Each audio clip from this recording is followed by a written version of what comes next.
Ladies and gentlemen, before I go any further, I have a question for the stream and more importantly for the VOD, which is why I'm putting this right at the beginning. So anybody on YouTube, I got a question for you. Do any of you read the actual notes that I type up? The ones that go into the live document, the ones that are eventually converted to go onto the website. I was just curious because the main reason I'm late today is because I was doing the dishes. But the dishes was, I mean, that was just minutes of hell. But once I finally finished that, the other thing I wanted to get done before I had started was I wanted to catch up on the document. Because in my mind, it's one of the most important things I do with regards to the reviews. In fact, I would list it as probably the second most important overall thing I do, is making sure that those notes are readable, parsable, and in detail. There's a reason why individual negatives or positives tend to have an entire paragraph to them, is because I want to explain in more thorough detail why, what, and where, right? I don't like being like, this is good. I don't like doing that. I used to do that for the sake of time until I realized that that was awful and screw you. So now I just take time out of my day in order to go ahead and get the document cleaned up, which is what I call that. So I spent some time this morning, not yet, Spartan, cleaning up the document, making sure everything was nice and clean, giving many more negatives. Speaking of which, I gotta update the HUD here.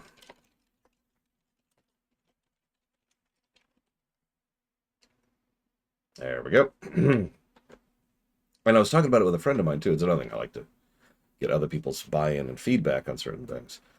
And I was also doing a bit of a polishing path on the Earthbound review document, which I'm actually staring at right here over on the side. And of course, I didn't have time to really do this, which because, I was doing the dishes. But anyways, I was just curious how many people care.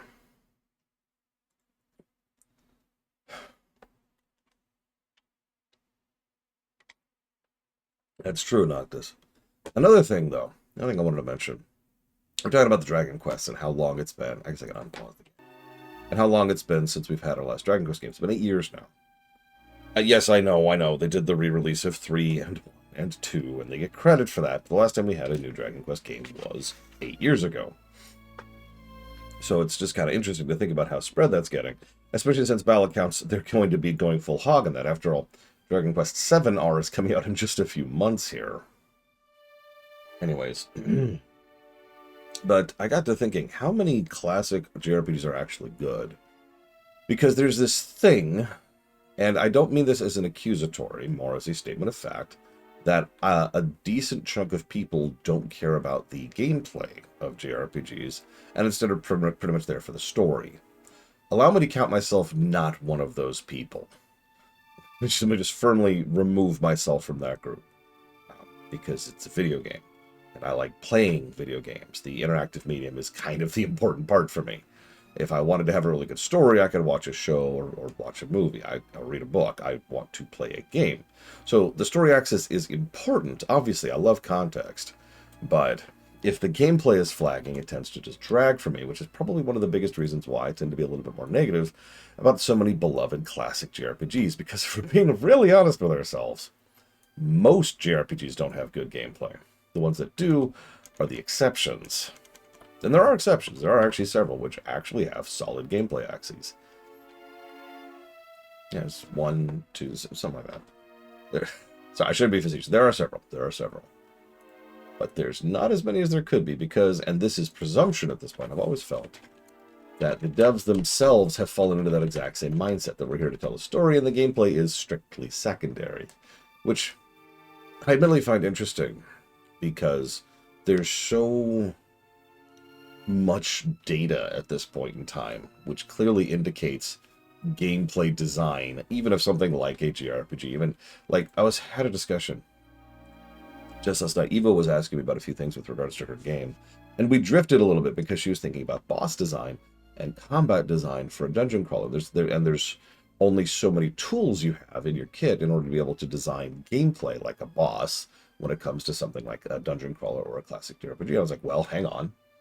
And right off the top of my head, I thought of a boss from Final Fantasy V. It's the Atomos fight, for those of you not aware of it. I'll go ahead and describe it really quickly here, okay? It's a fairly simple fight, but check this out. So he has big, heavy-hitting attacks, which are very likely to kill you. I'm pretty sure he also has a chance to just straight up cast death. But here's the thing. The moment any of your party members is dead, he stops all of his attacks and starts slowly absorbing that character. So, like, picture the screen, right? Here's the boss, here's the party members, and he literally physically drags them closer to him, closer and closer and closer. If at any point in time the person actually gets absorbed into them, they're gone. They're ejected from the fight. But you can also res them at any point in time along this arc, right? If you do, they get back up and he goes back to his normal arc, right? This isn't much, but it's a mechanic. It's something you can play with. It puts a lot of the design of the fight into the player's hands, because at this point, you are encouraged to more or less allow some of your party members to stay dead in order to give yourselves a breather period during which you could just freely do whatever you want to, either recover or wail on the boss as needed. Now, there's other ways to approach this fight, because FF5 is the king of having multiple approaches to each of its boss fights. But the point is, even if you don't have a walkthrough, even if you've never played the game before, all of it, what I just described, is right there on the screen. It's all visually apparent and conveyed to the player like that. There's no need for a text box. There's no need for a tutorial. You don't need to have Navi show up and say, hold up, let me explain this boss fight to you. It's just, he stops doing everything and starts slowly dragging the party member in. And the player's like, oh, okay. And they might freak out a bit, res the person immediately kick the bot out of their chat. That's an extremely important part of the process. And then recognize, oh, hey, that's what's causing it. And then figure out the mechanic of the fight and be able to play with it. Because the strategy is up to you. And it's also gradient if you're paying attention. It would have been worse if it was like party member dead, nom, nom, nom, instantly killed. But because it slowly drags them across, you have time. Time to think, time to plan, time to do stuff with. That's a good boss design. And we'll get positives when we get there. Yeah, I know, it's literally in the name, Dakota. And I was thinking about that because when did FF5 come out? Yeah, let's look that up. When did FF5 come out? Yeah, when was that? When was that? That was 1992. And that's my overall point.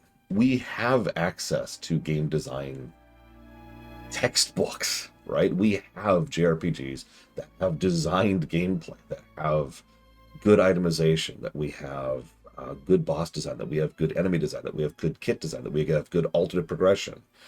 All of this stuff exists, right? All of this stuff predates now, and we have tons of resources to be able to go back and look and see this is how they're doing the design, and use that as a way to come up with our own ideas or to expand upon those ideas. Or we could not do that. Isaac Taft. So thank you very, very much for the donation. Sorry, Blade Tabal. Well, see, you say that, Noctis, jokingly, but that's actually 100% true. Actually, the actual truth. I'm sorry that I'm running out of words. Good gameplay takes work. It takes time. Time usually also means money.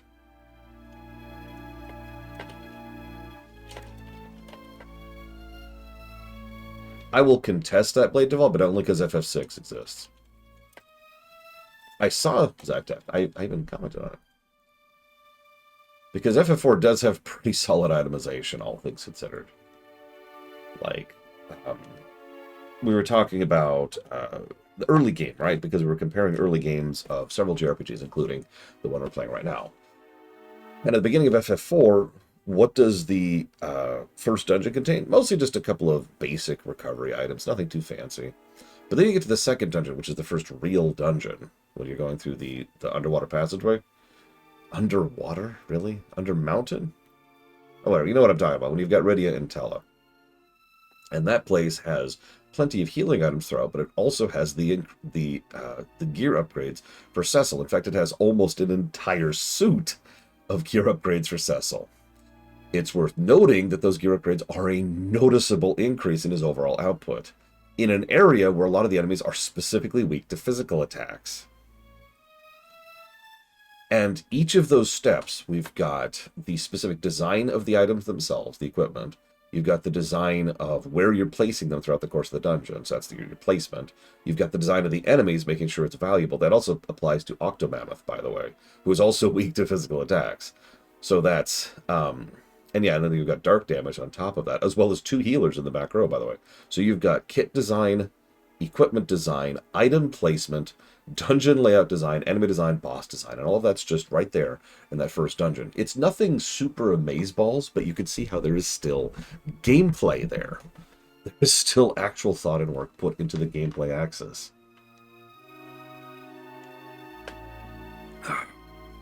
I could see that, Savacom. I could see that. I'm probably a little bit of a weirdo here because I've been championing the idea of good gameplay in RPGs since 80 something. And you know me, I tend to think a little more analytically in general because I'm a loser, I guess. So I tend to notice when an RPG kind of starts stumbling, like in the game. Let's bring this back on a topic. Like in the game that we're playing right now. Let's look at everything I just mentioned, right? It was item placement, the design of the items themselves, the enemy design, the boss design, the level layout. Oh, and the kit, while we're on the subject. All of that was designed in what is functionally the first dungeon of FF4. Now let's look at Mother 3. We're by ourselves, so it's already on the back foot, as we've talked about many times. Already being on the back foot and having only one character in a system designed around a party, when you have an average enemy party size of 2, which doesn't sound like a lot, but that also means we have occasional enemies of 3 and 4. So you have less actions than they do. You don't have much kit, because the only kit you really have is an AoE attack, which doesn't do much damage, a super swing, which has a 10% chance to hit, a buff, and another buff. So nothing really fancy in any direction here. So your primary vehicle of going through most encounters is buff, attack, or simply attack. Then you have enemies which do asshole things, like prevent you from being able to heal, or poison you when you don't have ready access to a poison. Also, because money hasn't existed yet, which is a plot point, it's a good plot point. But from a gameplay perspective, because there's no money, that means there's no shop.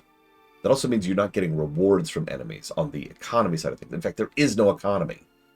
So the only items you could get are the 2 free respawning items back in town, which are random, by the way.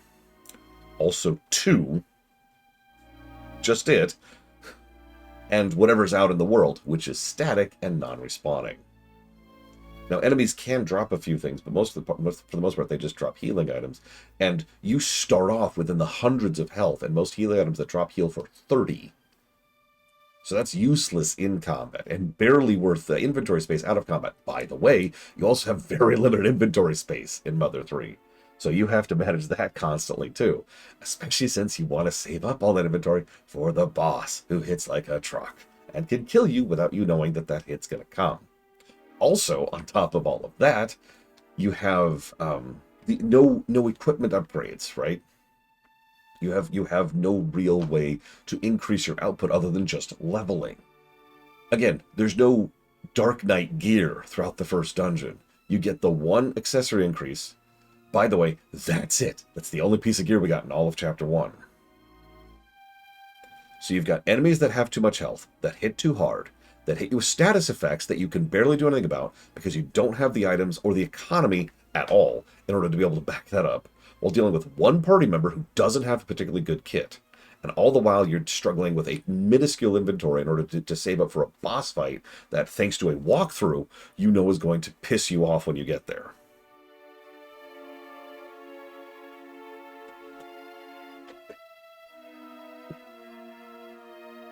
Forgive me for really running through all that, but I wanted to explain why the gameplay negatives are just dogpiling over here.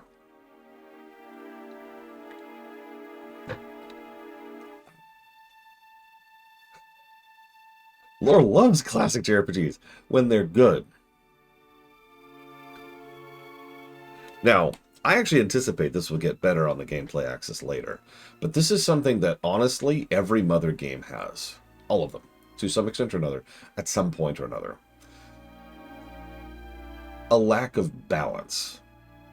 And it is specifically balance. I know I've talked many times that developers need to not be too concerned about balance, and I mean that. I stand by that. But you also don't want to go too far the other way, right? Double checking something. Yep, okay. Because Hey, I saw your question about Volchok. Because Mother 1 has some really weird difficulty spikes, and of course there's everything about the end of the game. Earthbound just goes all over the place with its difficulty. And whether or not you can actually deal with it or not. How many of you remember the part where Paula leaves the party for a huge swath of a time, while also leading up to two relatively difficult dungeons that you have to do without a third party member? Sure hope you knew that was coming, by the way, and accommodated for that, especially in the now limited inventory size you have to deal with. And then, of course, this game. All three Mother games have this issue. Because again, going back to what I was talking about earlier, because it makes sense narratively to be like this. Not because it makes it a good game. So Von Falkenstein asked me why they're called Mother. So, not to spoil too much, because this is kind of an unrelated stream, but Mother 1, that is to say, Mother, the name of the game, was all about motherhood. That was like the central theme of the entire work. It was even in the opening title crawl.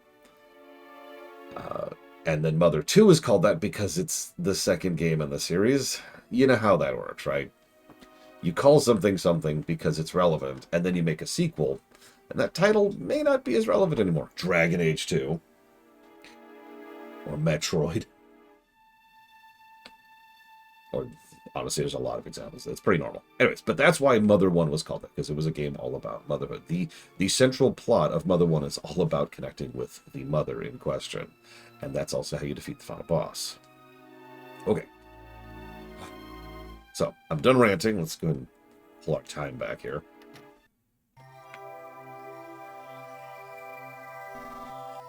The real treasure is further inside. Ah, Morganite.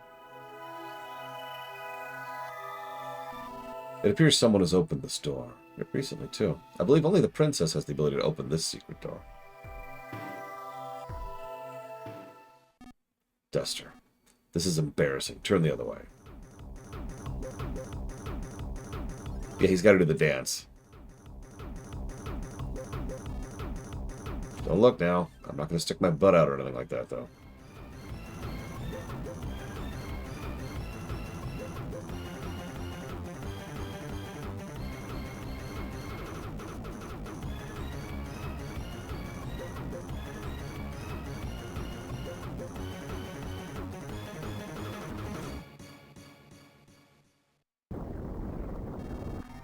I believe I taught you this dance when you were still very young.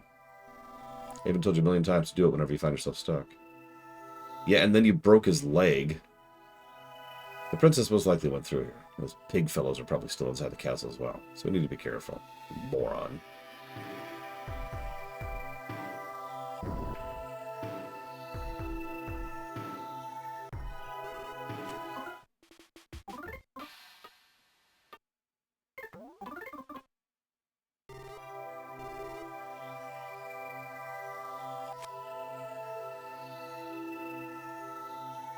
There's a needle-like object protruding from the ground in the courtyard. Huh. I wonder what that is.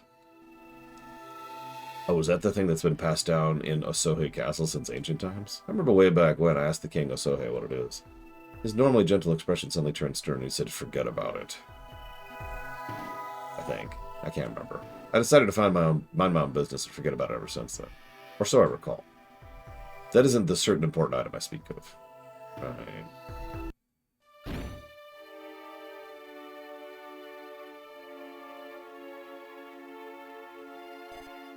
Bess? Is that you, you old geezer?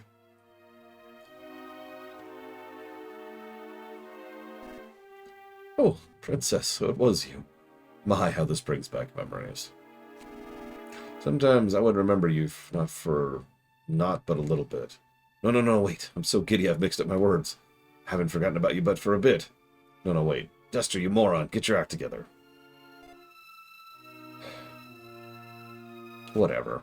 I got my leg caught in this stupid-ass trap. I can't afford to die here, so I was just thinking about cutting my foot off. Oh, I see you're as reckless as ever. We needn't resort to removing your foot. For me and my thief arts, a trap of this sort is absolutely nothing to never worry about. No, wait. Just leave it to me. I'll have this off faster than you can say, piece of cake.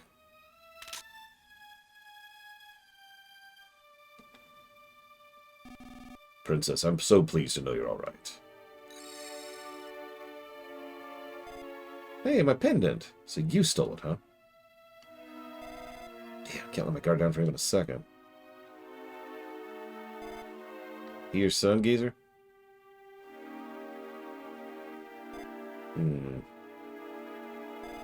His breath kind of stinks. Name's Duster, huh? My name's Kumatora. Kumatora, excuse me.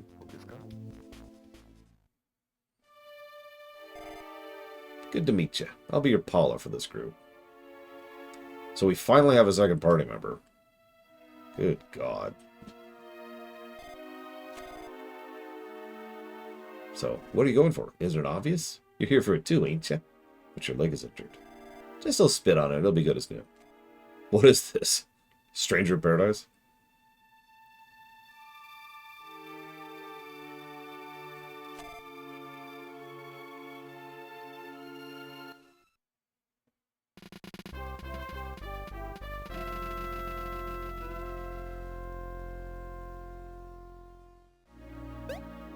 Hang on. Walker has asked me the most horrifying question he possibly could. Give me a second, though. I will admit, I was actually just complaining about how little time I have in my life right now. Greetings. I apologize for being so sudden, but you know the phrase, the word on the wind is? Yeah, I'm that wind. I'm where rumors come from. Rumor has it Kumatora, the mysterious, strong girl who just joined you, is able to use psychic powers. If that's true, you'll definitely have the upper battle at battles from now on. Okay, bye. Thanks for telling me she's a mage. Weirdo. Anyway, so now she has fire, which is an AoE, and ice, which is a single target. That can dot, that can freeze. So, speaking of which, here's our first enemies. Fire.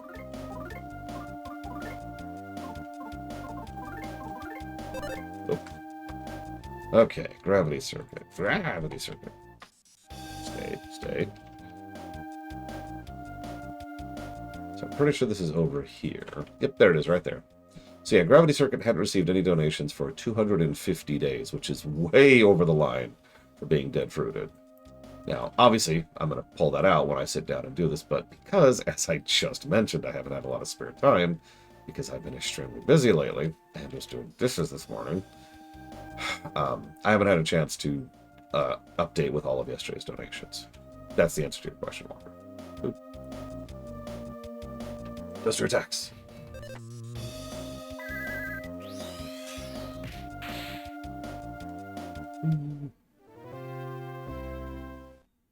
So yeah, we now have 2 party members and a mage. I anticipate a lot of the issues we've been having have just gone away. I look forward to being proven wrong.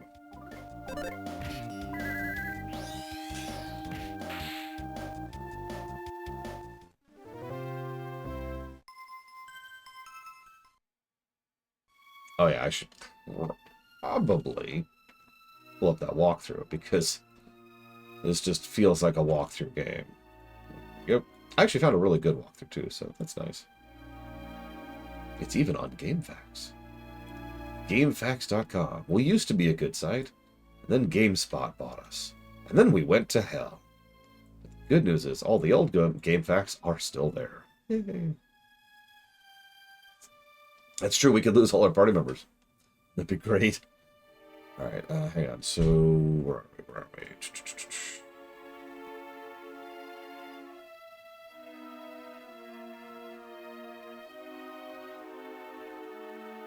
Blah, blah, blah, blah, blah, blah. I love it. The guide's like, make sure to hit level 14 before you go forward. No, game. I'll fight stuff as I go, but I'm not giving her 4 levels right now. That's insanity. Let's go.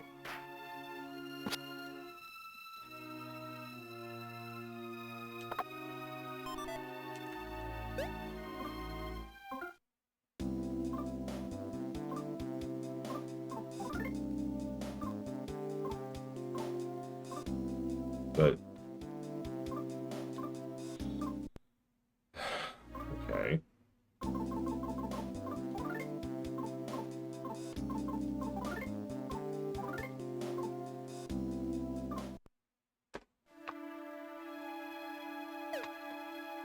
Wait, someone calls Deep Space Nine Starbase? I don't think I've heard that before. So let's see. Favorite series retitle. I mean, Earthbound is actually a pretty good one. It's even more relevant, arguably, than Mother.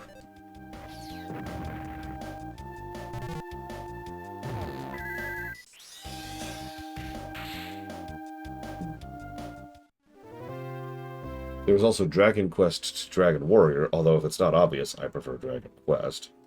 You know what? Luffy is a good one. I still don't even know how to pronounce Estpolis or even what it means. And Luffy is kind of more relevant anyway, since Luffy is kind of the central pillar character of the entire series.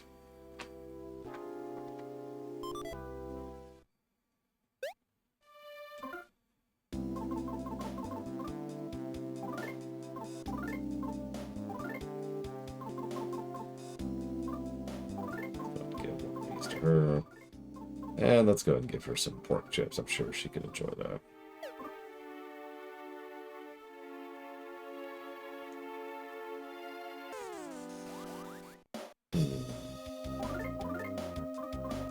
You know what? I got another one. Mana. Instead of... So the Mana series, is what we call it in English, is actually called the Seiken Densetsu series, which I believe means like Legendary Sword or something like that in Japanese. I actually prefer the Mana titling. In fact, I even prefer the way they do the nomenclature, where it's like such and such of Mana. So we have Sword of Mana, Secret of Mana, Trials of Mana, right?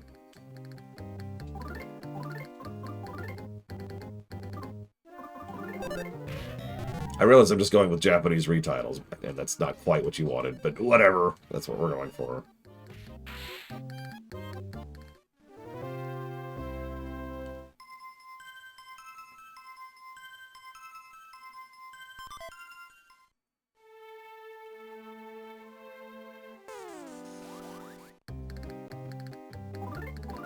What would be the East City that they're referring to in Lufia, then?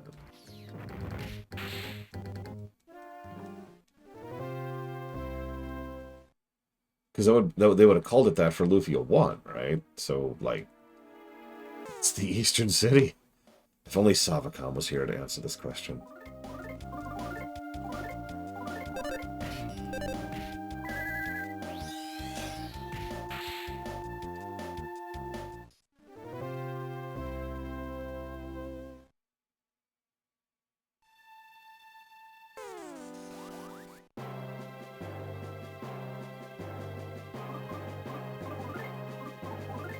Thank goodness I know that these things are weak to certain specific attacks.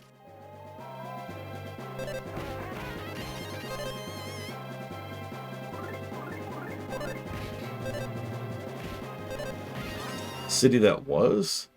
I mean, considering the intro and the final dungeon, I could see that.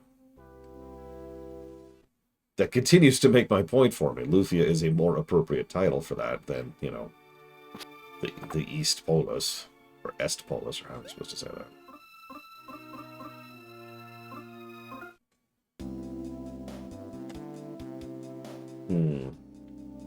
Oops, wrong thing.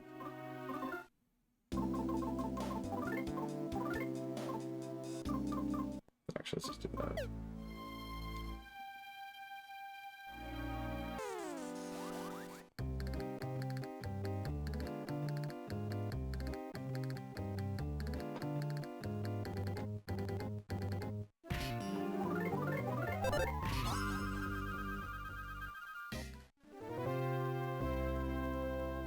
So let's see.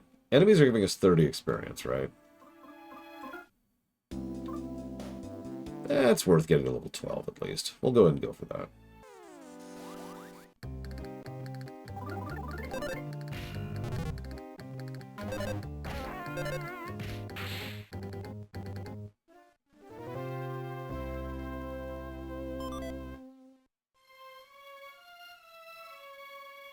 Danger brooms ahead. Okay. Hello, broom? Come back, broom, come back! Yeah! Oh,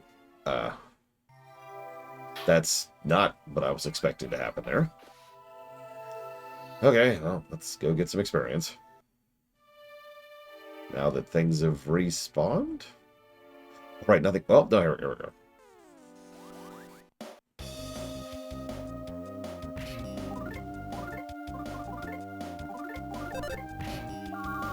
So now you gotta look it up, Savacon, because I don't remember, obviously, what Seiken Densetsu means. I thought it was like Holy Sword, or Sword of Awesome, Swordy McSwordson, something like that. Okay, what did we just get? Nothing. Seriously?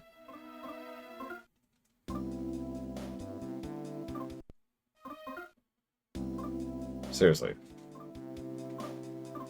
Damn. Okay, that sucks. Uh-oh, Kumatora started to feel feverish. Greetings, I apologize for being so sudden. You know the phrase. Here's one of your friends is not feeling very well. They aren't poisoned, nor are they sleepy. They can't shake that ill feeling. They lack the energy to run, and using items or a hot spring doesn't help either. It's because something is beginning to awaken inside them. But I'm sure they'll get over it before long, so don't be too worried. Okay.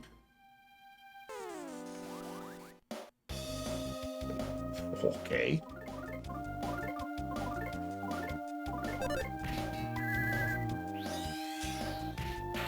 So she just gets a debuff until something happens.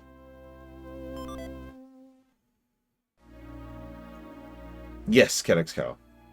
I actually have a bot set up. So the way I have it set up, because of how inconsistent Twitch is that anytime I am streaming, there's actively a message in the I am actively streaming channel.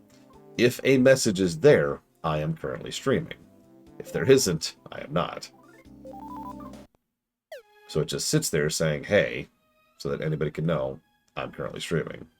Like if you're now, it is broken on me occasionally because I am using a bot to automate a little bit of that.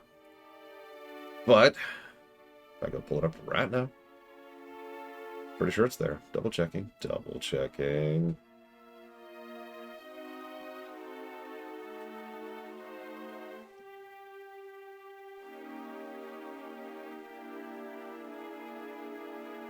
Yep, there it is. Stream live, and there's a message there right now.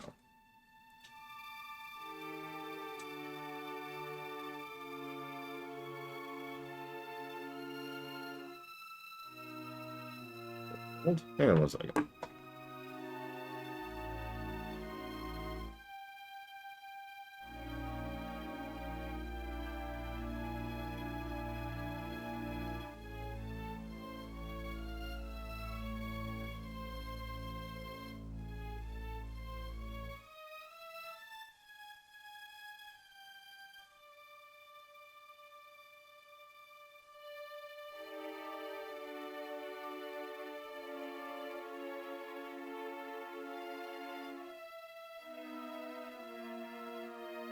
Sorry, there was just weird noises. It's someone doing their lawn, because apparently that's 100% of the activities that people do around here. It's doing their lawn. Yeah, speaking of those negatives.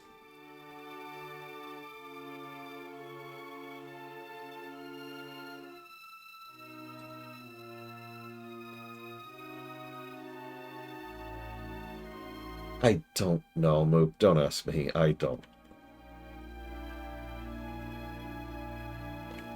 So, okay, Morgan. Here's what you missed so far. Nothing. Moving on.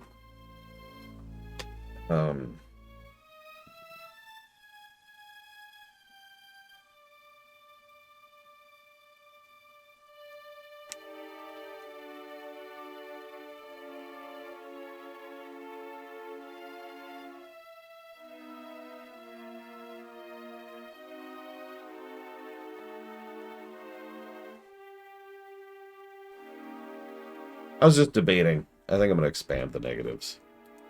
One moment, please. I need to type up those notes that nobody reads. I know Savacom doesn't read them. She looks at those, she just goes, eh. It's like the premier dismissiveness. Like a queen. I just, eh. My queen, we must deal with this peasants. And she's just like,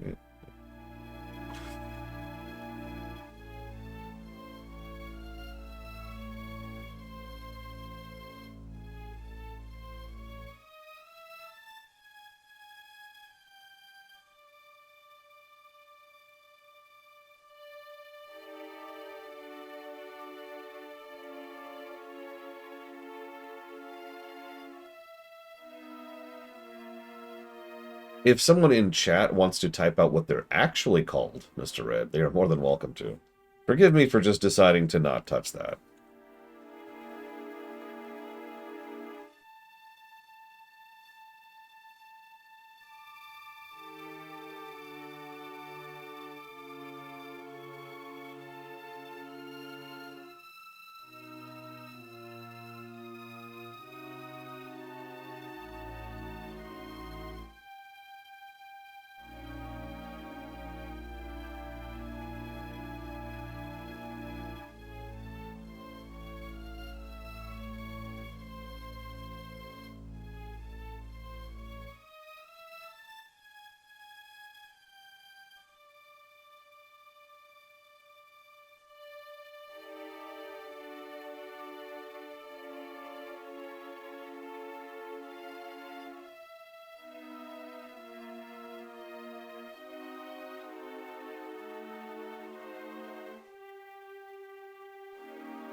Okay, we're good. Sorry about all that. I just wanted to get those thoughts down while I had them. Did she level?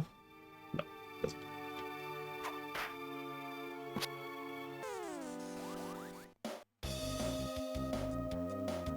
Interestingly, they are reasonably worthwhile if they freaking land. Like, the Scary Mask and the Tickle Stick reduce their offense and their defense by a factor of about a level. Think of it like a sword dance, except the inverse of that. It is a sharp decrease. Now, the way it works is the initial one lowers it by a huge chunk, like somewhere between 8 to 14 stat points, which again is over a level's worth of stats down. However, subsequent attacks only reduce it by about 2 to 6, which is less worthwhile, but probably still worthwhile if you're finding something that's either hitting very hard or has tons of defense. It also has a low chance to land, which I think I mentioned in the document. Pretty much against any boss, I would consider mandatory to use that. I would also say several of the trash mandates doing that, because the trash is designed with that in mind. Now, you can muscle your way through it, but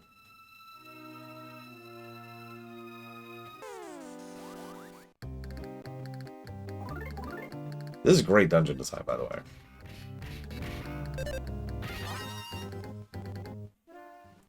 In case you missed that, I'll actually demonstrate it once again. I'll do a save state just to show it off properly. Okay. After I kill this trash mob. Because the trash respawns. Because, of course, the trash respawns. Which is technically a good thing, in the interest of honesty. But this still sucks, and this is still getting a negative. Oh, Jesus. Okay, hang on. Wall staple that. Freeze that. Ow. It's half my freaking health. Oh, it's going to be great, Mr. Red. Mother 3 is one of those games. Right up there with Xenogears or Chrono Cross.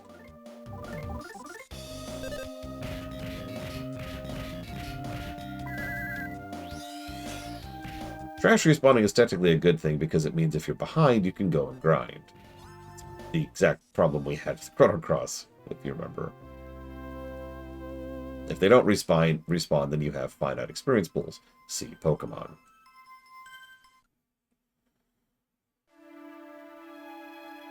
No, the respawning enemies isn't really the problem here. The problem is the stealth section, which I'm not even back to yet. Oh my god.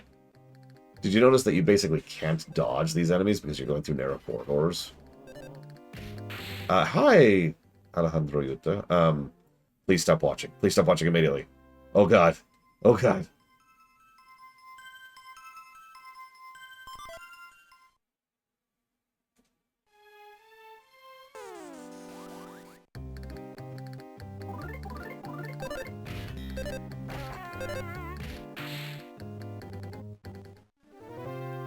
The good news is the combat has smoothed over substantially since we got a second part.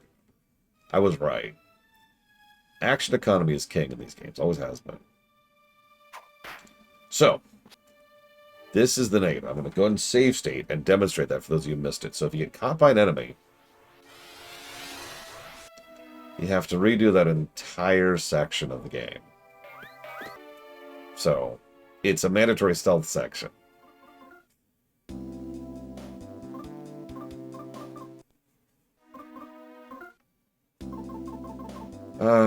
Okay, so let's get some healing going on.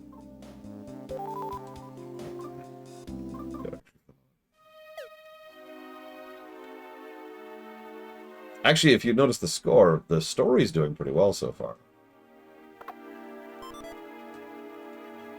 We'll leave that there. Okay, so she learned Thunder and Life Up. That's going to help a lot with the upcoming boss.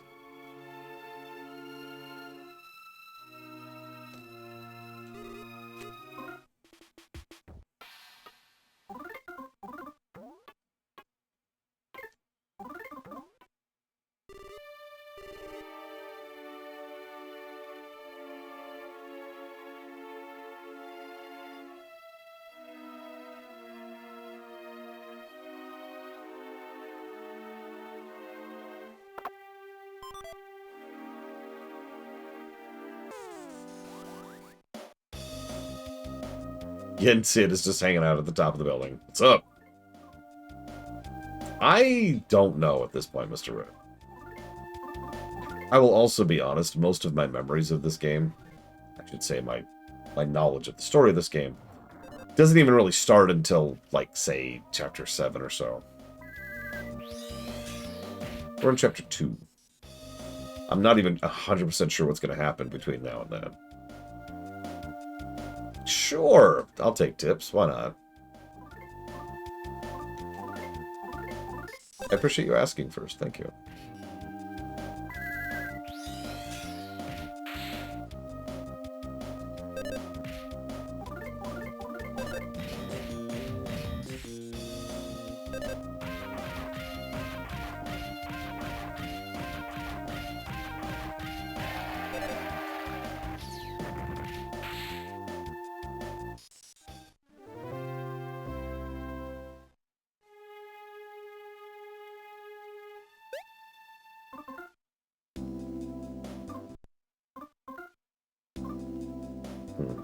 It's a 60 health. Okay.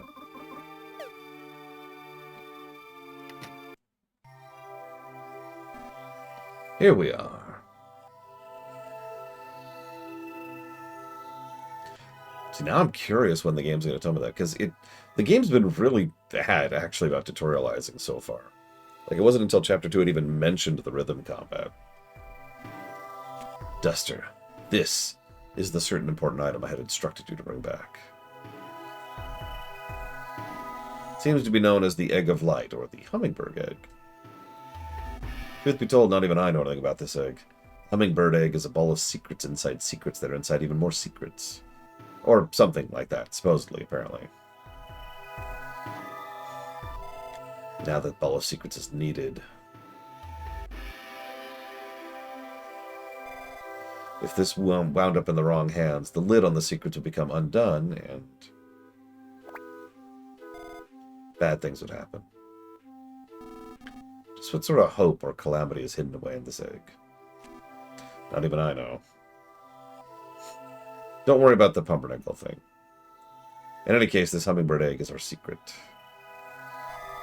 But doesn't it seem kind of ridiculous that the egg of a tiny little hummingbird holds all the world's secrets?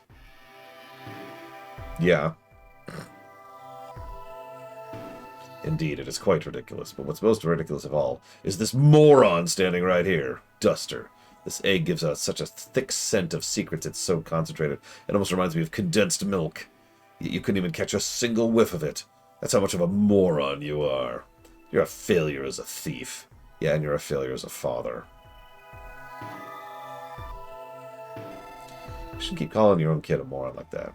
If he really is a moron, he wouldn't understand anyways. Thanks, Komatora. Anyway, we can't let the bad guys get their hands on this egg. We gotta fight a boss fight first.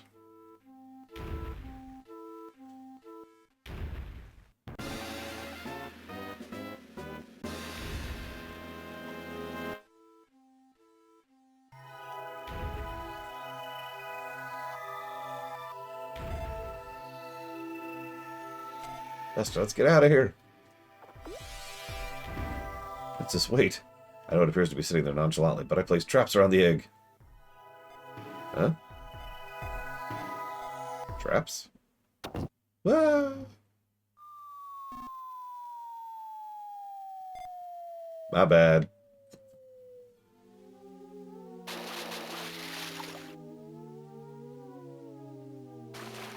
What's with the skulls? Princess, princess, princess, princess.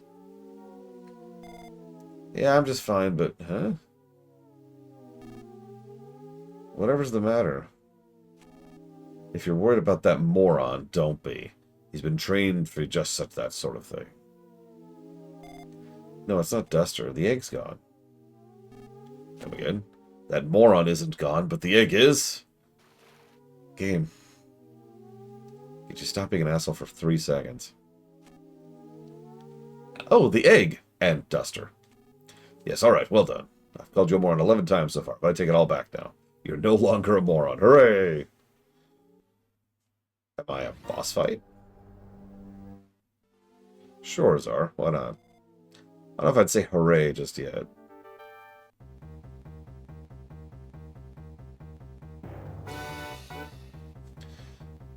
Okay, so...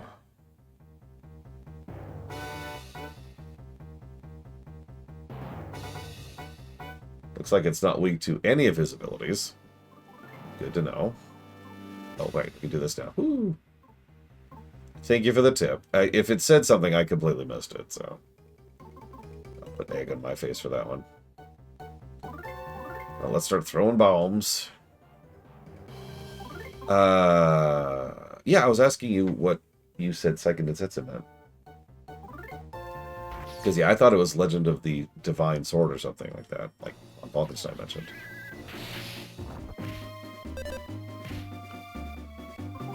I was wrong.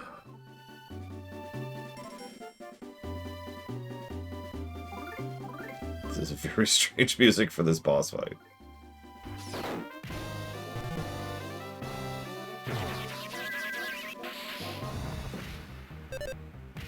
Okay, so now we're going to have him heal.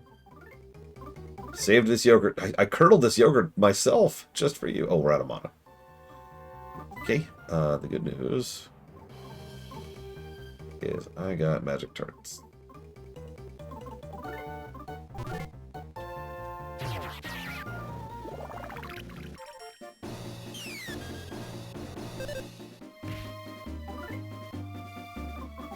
And that's it, right? We're out of bombs? Yeah, we're out of bombs. Okay.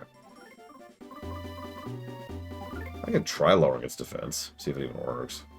I don't think it's going to matter, because we're going to keep nuking it with thunder. Yeah, it did. Yeah, that's what I thought.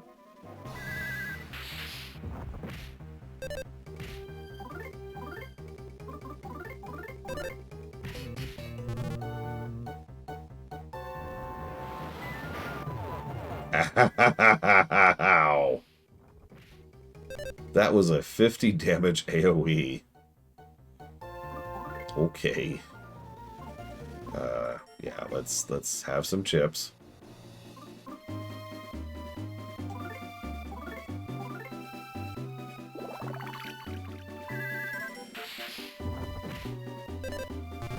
As a reminder, we lack the ability to do any kind of AoE healing at this point in time. I've talked about this concept before. A lot of JRPGs, a lot of RPGs in general, actually, do this thing where simple access to AoEs is itself a multiplier, right? So you don't...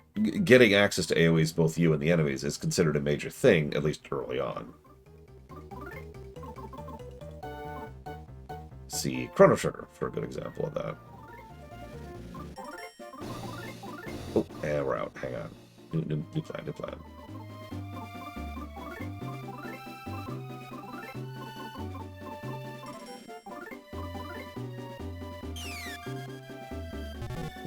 Gotcha.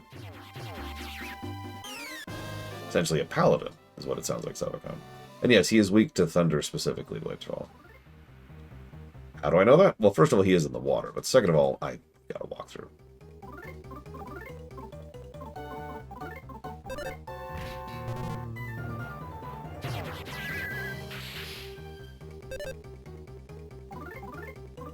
I like how that literally just missed.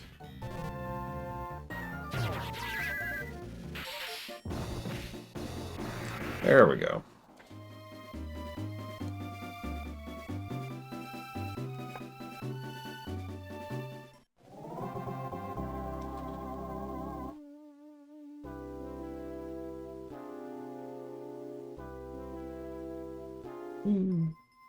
Well, now we hit level 14.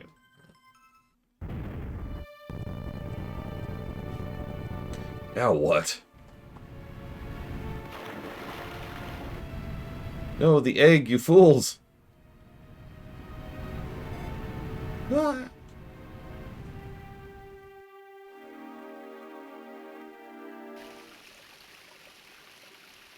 I don't know, Traxy. I just could keep mental track, generally. Oh no, where's Duster? Where's the egg?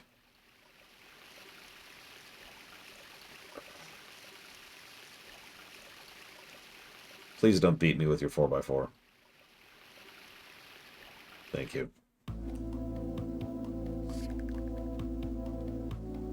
Where's Duster?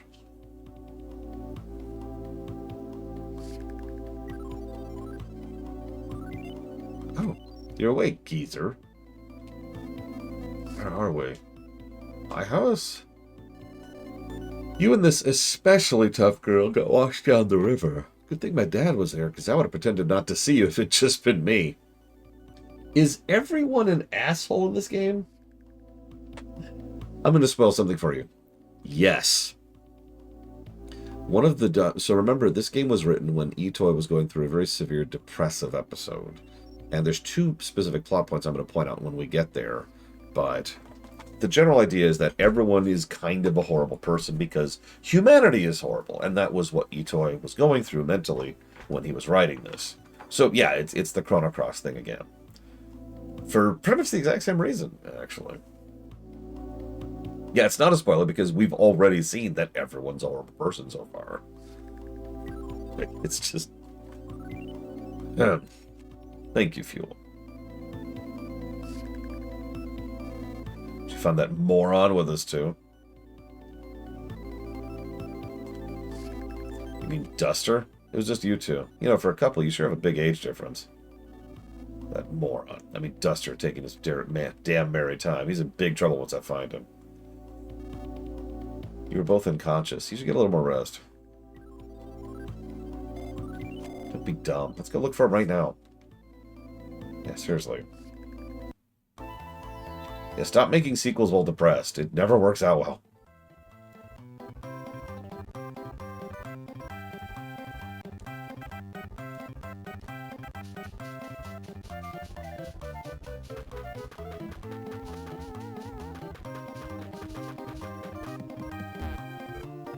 Hello, you an acquaintance of Wes's? Hey, mister. You a friend of Duster's? Yeah. But you're pretty popular with the girls, huh, mister? Hold on now. I think that's a miss, not a mister.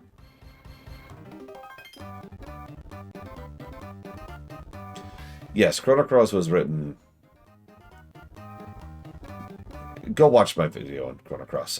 I go into it much more detail over there. Short answer. It wasn't a sequel to Chrono Trigger. In fact, it wasn't even a sequel to the not a sequel to Chrono Trigger. And then it was turned into a sequel to that, and then it was turned into a sequel to Chrono Trigger. And the whole time he's going through a super expressive episode. Moving on. There's dust in that scum bucket. He's the only one I told about the money I hid in this well. And now it's gone. It means Duster stole it. It was my money. I've already asked 1,000 times, where'd you get in the first place? Besides, what is money, anyway? Sounds too fishy, if you ask me.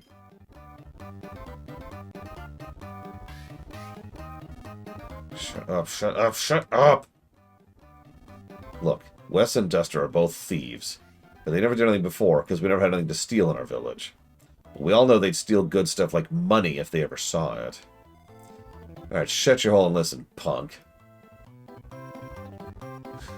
Who are you?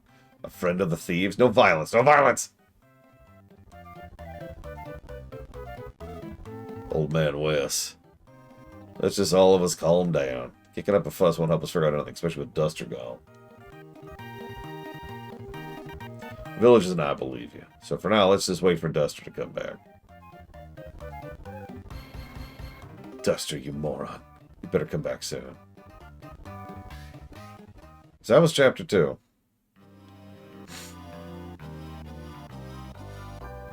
When is this taking place? Spoilers? The mysterious group that had been tinkering with the forest creatures in an almost toy-like fashion has finally commenced its plan to alter the town, the lives, and even the hearts of the people. It seems as if a grand scheme of some sort is hidden behind the actions of a suspicious peddler who recently arrived. She's probably the worst character in the game, by the way. However, not everyone is content to sit quietly by as the enemy continues its odious attacks from every angle. Flint, whose family bonds were torn to shreds, Wes and his son Duster, the thieves of justice, Princess Kumatora, the mysterious girl who suddenly appeared. Destiny is bringing together those who would use their power for good. And what has become of Lucas, the crybaby?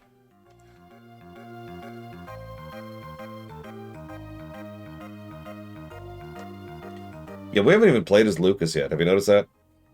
I know some people walked into this after Smash thinking Lucas was the main character. And, I mean, arguably he is, but we haven't played as him yet.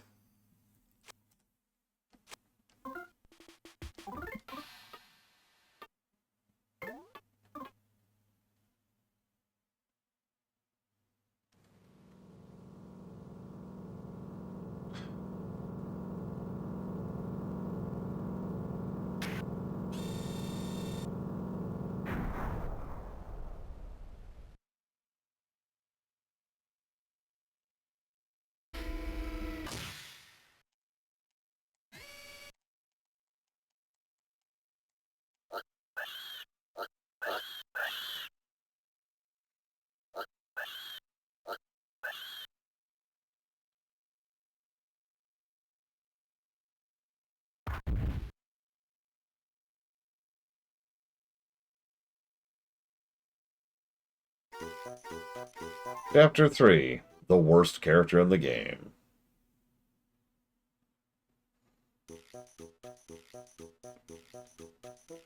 There he is. I guess, excuse me, there they are.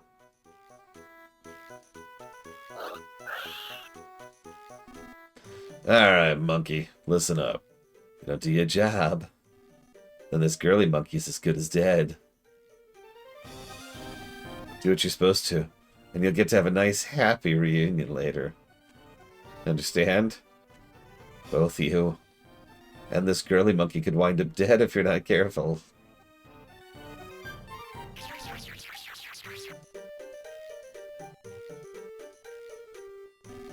Well, how do you like it? That lovely thing around your neck is no ordinary collar. It's so advanced, even if you ran to the ends of the desert, punishing you would still be a snap. Come to think of it, Monkey, you don't have a name, do you?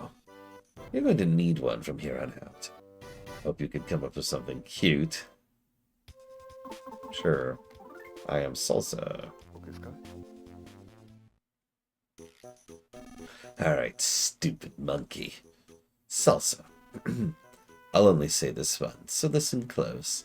If you want to enjoy your little journey with me, just remember these two things. You and I are buddies. Don't you dare try to run away from me. Always behave and act nice and friendly. Got that? Good boy. The second thing to remember is to never disobey my commands. If I say dance, you dance. If I say laugh, you laugh. It's that simple. Got it? Do what I say, and we'll both go through this without any hard feelings. I've already tortured you a little bit and threatened you and your girlfriend with death, but no hard feelings. Oh? What's that defiant look in your eyes? Dance!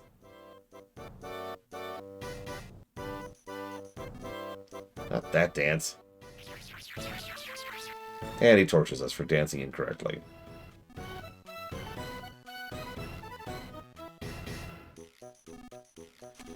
That's such a silly monkey dance. Just watching it is embarrassing. Try a different dance. Good boy. Laugh. Backflip. Good boy. Good job. No doubt everyone will believe we're a performance duo now.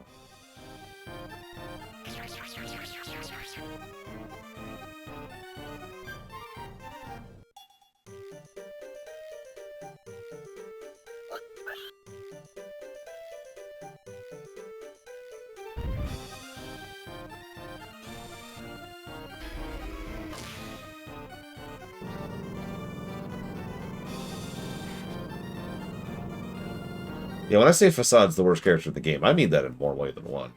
I honestly think he's more evil than the main villain, in my opinion. A non-Suican and JRPG with animal characters who are actually good at battle. I mean, FF7, and arguably 6.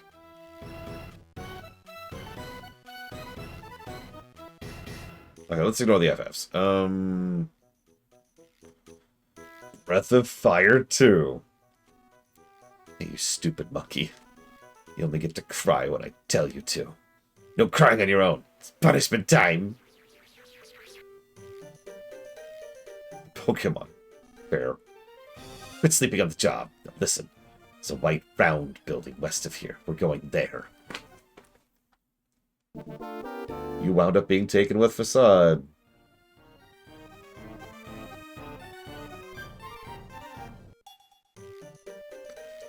So, I think my favorite part about Facade... I'm going to spoil something about that for you, okay? You ready for this? We never figure out their motive. See, the thing is, there's another character in this very game who is the main villain, who I'm not going to tell you who it is. And nobody in chat spoil it. But the main villain has backstory and development and motives, right? Like, we understand why the main villain is the way that they are. Facade here, there's no explanation. They're just a dick. Like, that's the beginning and end of their character. They're a dick. And it's almost more aggravating because of the lack of development there. Yeah, it's just, hi, I'm evil. That's it. That's Facade.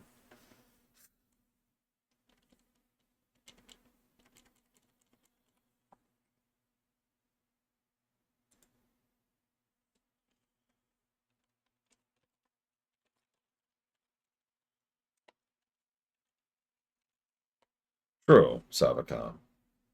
But Facade is just... The problem is they end up just kind of being very one-note, and there's sort of a related problem there. Yeah, like, if I could use a comparison point, the reason a character like Handsome Jack works is because there's presentation behind it. Not to quote Megamind, but right? If you're going to be that kind of then you need to do something to make it more palatable to the audience. You don't want it to hit the point of being a get off the screen character, right? Handsome Jack is a monster. Like, let's drop anything else for a second. He is a horrific human being who is a mass murdering psychopath. He enjoys torturing people in creative ways because it's fun, right? But the presentation is what salvages Handsome Jack, and a lot of that is down to the voice actor. But point remains, right? And yeah, there needs to be some charisma, there needs to be some ridiculousness, or there needs to be something that salvages it for us, the viewer. Another perfect example of this is Kai Wynn over in Star Trek Deep Space Nine, a woman who is probably the most horrifically evil person in that setting, which is really saying something. But yeah, that is absolutely the actress. The actress salvages her and manages to make her just the right slice of evil. And I'm not saying I'm going to commit to this now, but Facade doesn't do it for me. By contrast, I actually really like several other villains in this game. But Facade, forgive me, I'm getting off topic. I just wanted to comment on that briefly while we were here.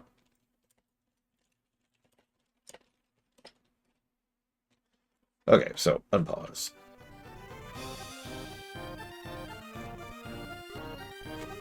I saw everything. Be strong. Endure it. I'm sure things will start to go your way someday. To help that day come, will you save your game now? Sure. The name of this place is Death Desert.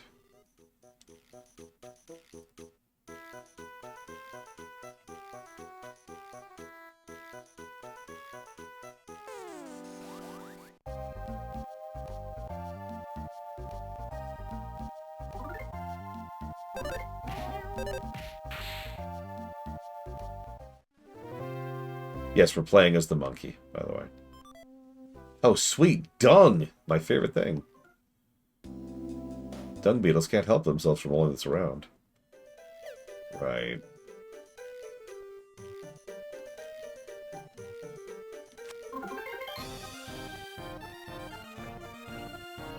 Feels so much better after all that horrible torture I just suffered.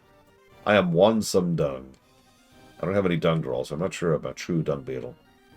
If you ever come across some dung, bring it to me. Yep, I brought you some dung.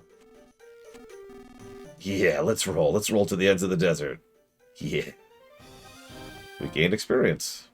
Interesting.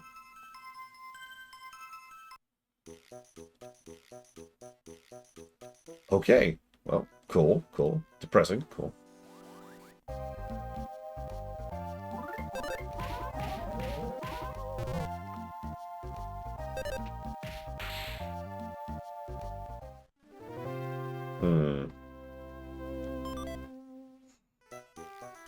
True.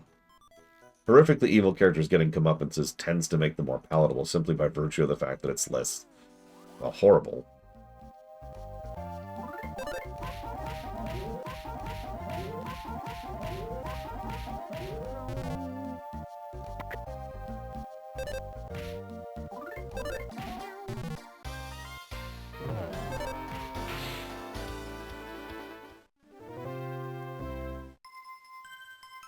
Level 3. Woo.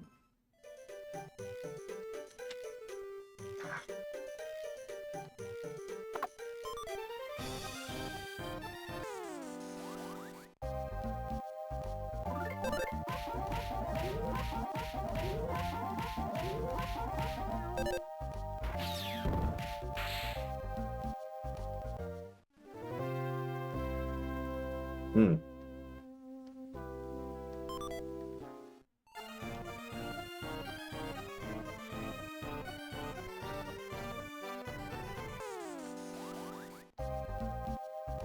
Yeah, Facade is the only one really doing any actual damage here. Like, we hit for 13 with a combo. He hit for 56 without.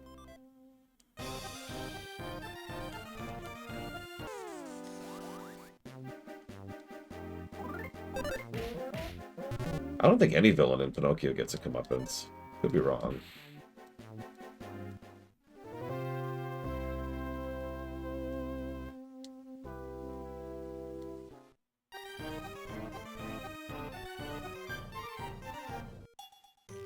Sorry, I'm just double checking something.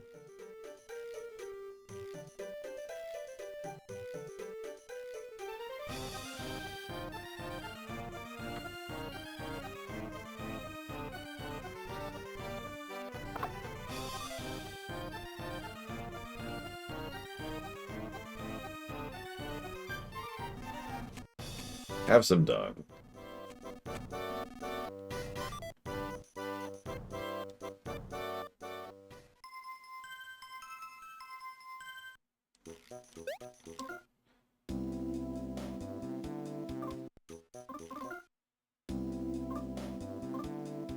Up to level 4 now.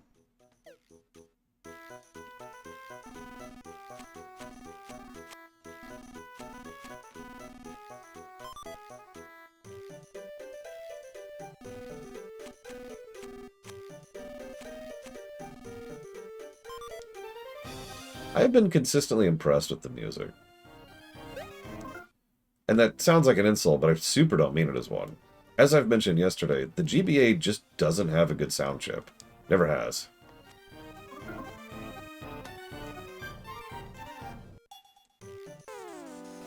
Like, it's literally a physical hardware flaw of the GBA. So a lot of games on it just kind of don't really have the same sound quality. But they've been doing some good stuff with it. Like, if I was to think... Now you got me thinking. If I could think of any GBA game where I think the soundtrack is a legitimate banger. Anyone in chat want to jump on that?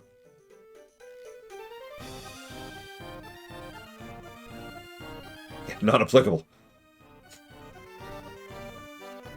Superstar Saga is...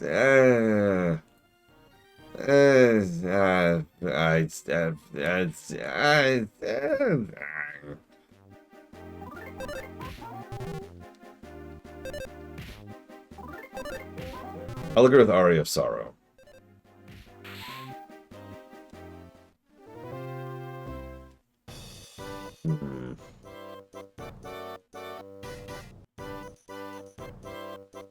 I have no opinion on MIDI music. I like good music.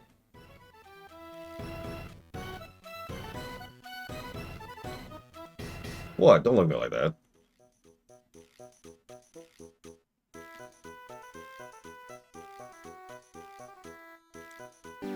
Whoops.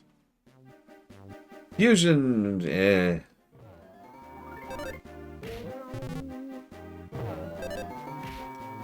Mission's fine. There's nothing wrong with it.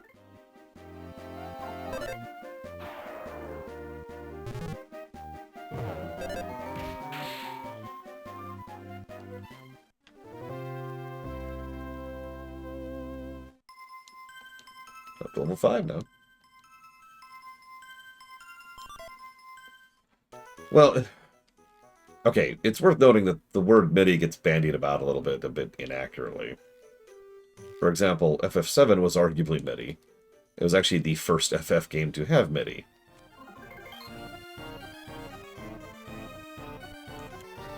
The FF series, excuse me, not the first game in general.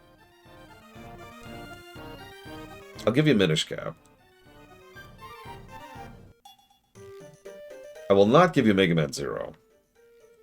Mega Man Zero songs can be remixed, and have been remixed to be awesome. But have you listened to the original Mega Man Zero soundtracks recently? They're kind of flat. Hey, Dream Whisperer.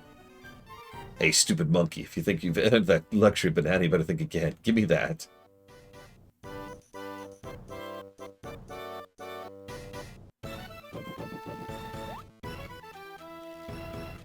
Nice guy, really. 3 has a better thing, I agree. And there's a couple of decent songs in 2, by memory. But, like, if I can... Hang on. I hate to use this as a moment to not play this game, but... Hold on a second. Well, part of the problem with this facade is a problem with the world building, which I haven't covered yet, and won't. And that's going to be the end of that sentence for right now. Let me find my Mega Man Z stuff. Here it is. So, sorry for the sound. Is this it? No. Hang on. What'd you do? Kill him!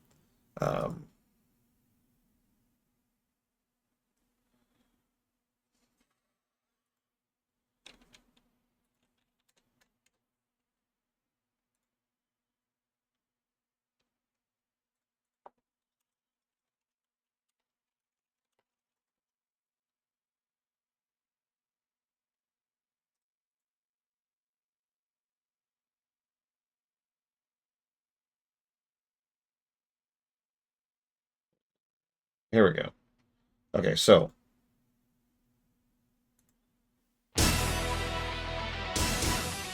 That is not the original. I wanted the original.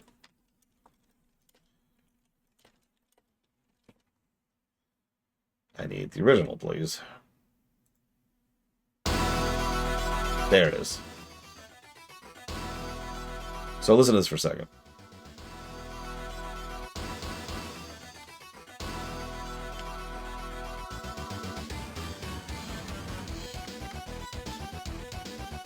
You already get it, right? You can already tell. You can feel what the song's going for. But the sound chip is just holding it back.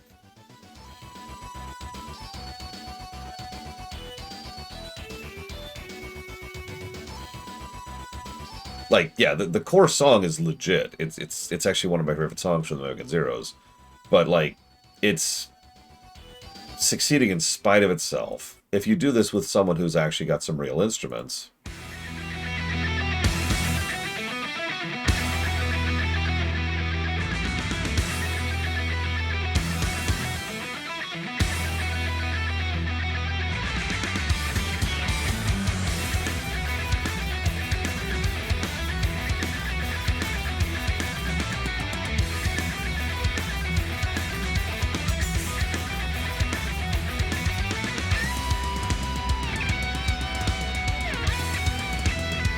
Do I need to make my point? This is actually one of the most remixed songs from the Zero series, too. For good reason. It's a banger song.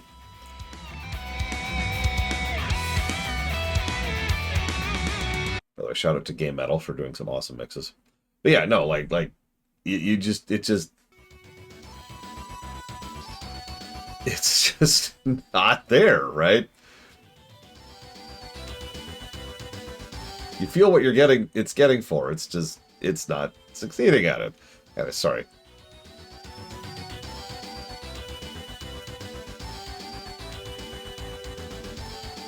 And yeah, to use another example of this for just a second. Yeah, it's just the GBA. It's just, there's only so much you can do with the GBA. That's all there is to that. Let's go with this. Give me 1 second. Let's make a clear point.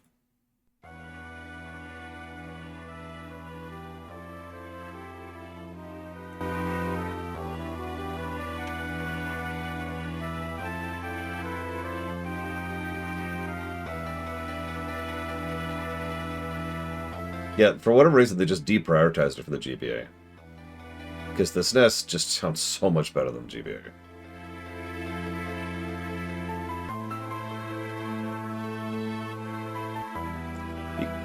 Now, this may not sound bad to you, but every single one of these instruments is so muted, and you hear that crackling noise? That's because the only way they could get this stuff to fit on the GBA was to downsample everything. Like, they downsampled the hell out of this. So these are very, very low quality sound samples, which is why you can hear that fuzz over everything.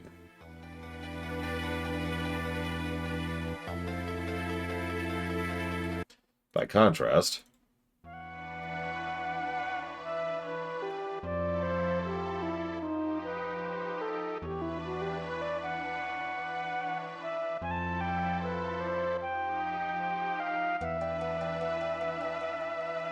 I'm sorry, that's night and day. That is immediately, even ignoring the obvious reduction of the fuzz.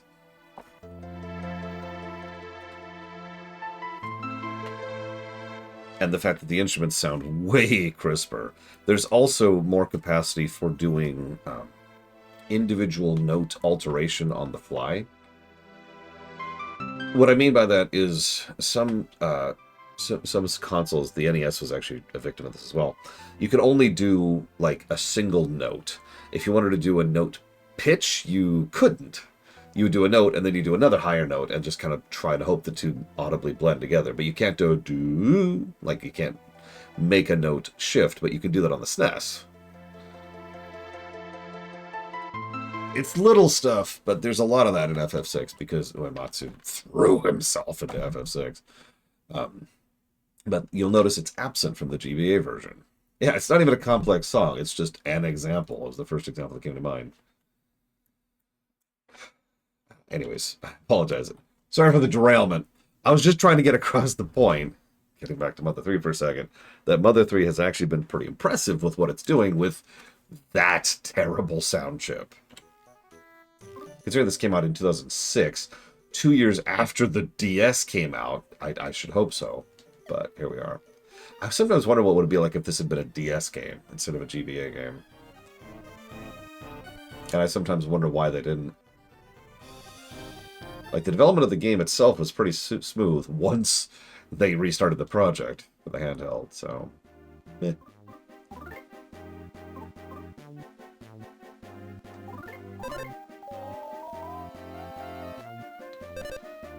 Yeah, 2000... Someone help me out. What came out in 2006? Let's do some contemporaryisms.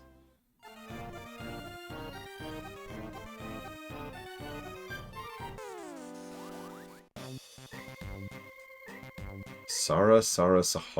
What? Twilight Princess.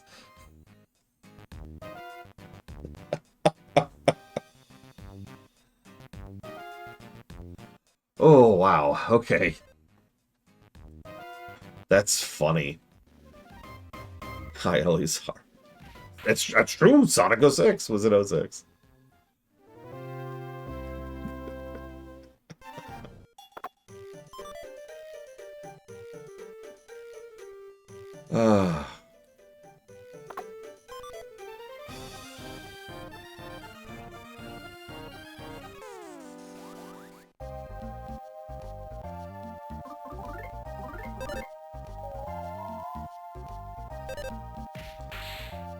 Yeah, WoW actually became a game in 2006.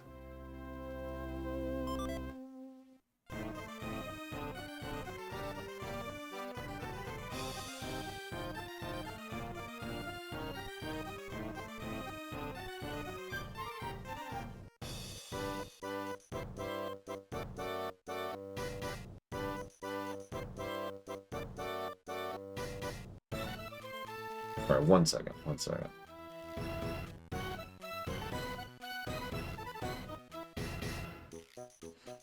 No, BC, Mr. Red. Haha.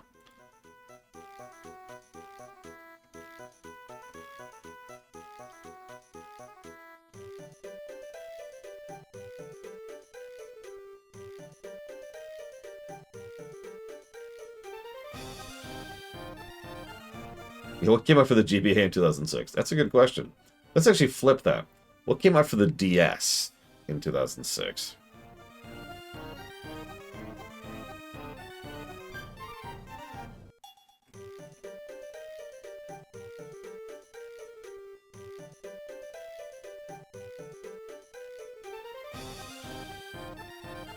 Sorry, I'm dealing with something back. I apologize.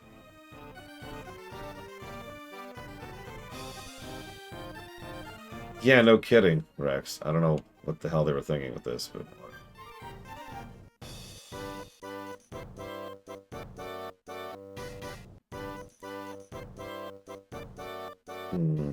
That makes sense, because Mario 64 DS was the launch title.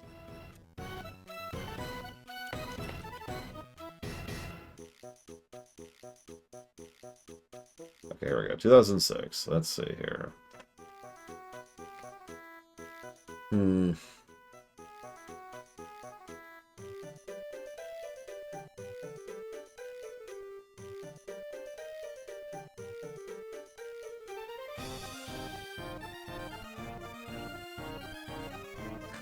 There are three. So yeah, there's New Super Mario Brothers. You're right. That was in May. And there's Metroid Prime Hunters, which someone else mentioned. Um, anything else? Oh, Star Fox Command came out this year.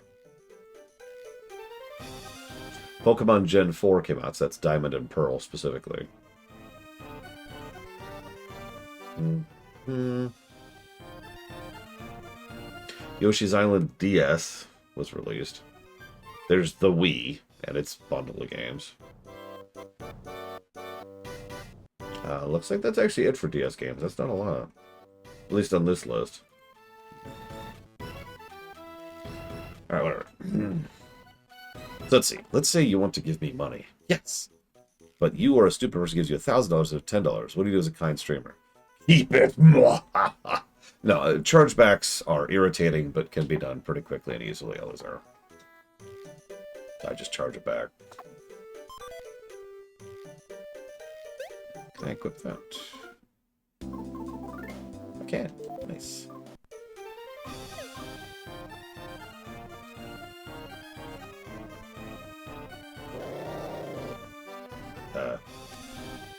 Having basic human decency does not make me awesome, Elazar. That's a cactus wolf, the meanest thing in the desert. But we can't get inside with him standing there. Go beat him up. Lose, and I'll have an extra serving of punishment just for you. Okay. That's kind of a dick move, but whatever, whatever.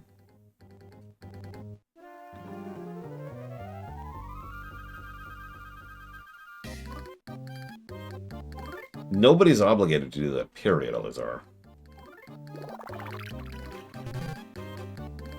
So, no, there is no obligation whatsoever.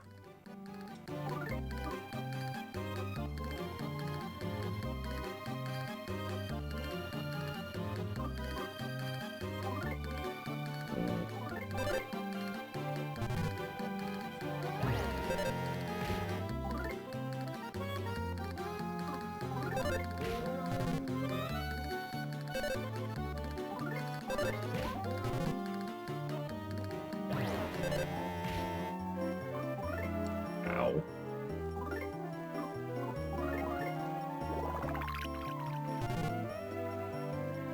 Yeah, no, you'd really have to work at it to donate the wrong amount. In fact, I should mention, I've never had that happen. That is to say, it has never happened to me. Be more clear about that.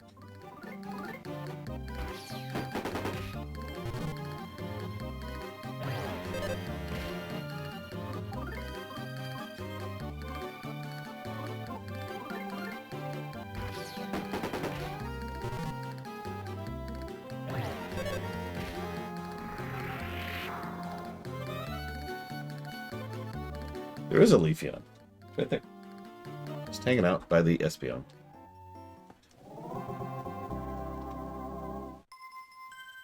Ooh, more levels.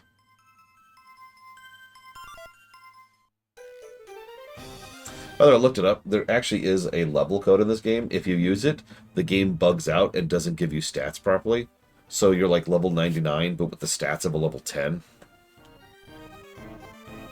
In other words, don't use that level code.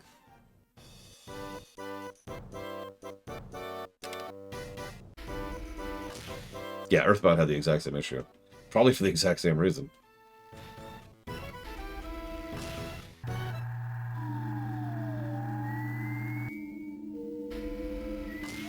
Yes, exactly. Max level, none of the benefits. Congrats.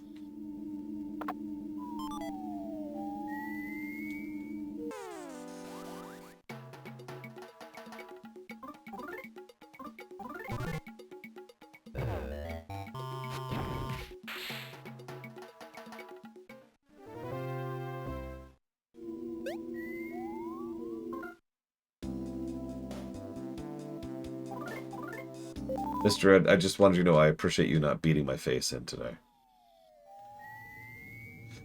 A favorite cereal.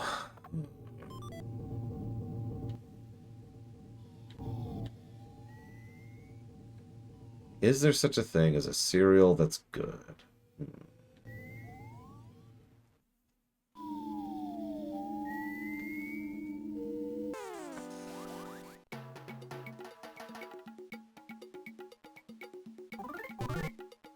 Oh, that's another thing. If for whatever reason I decided not to, like, refund you the $990, then you could just go to PayPal and say, hey, I'd like to charge back this.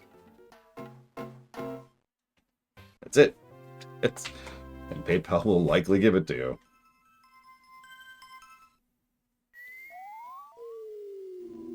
Favorite word in the English language? Extant. Hey, stupid monkey. Look over here.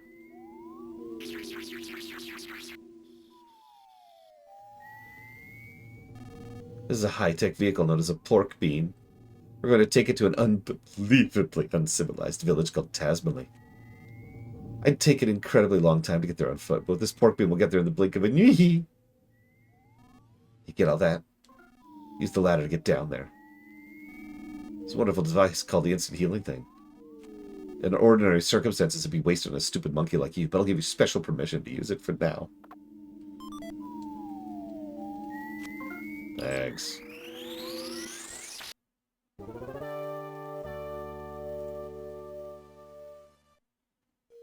Defenestrate is another wonderful word for the English language.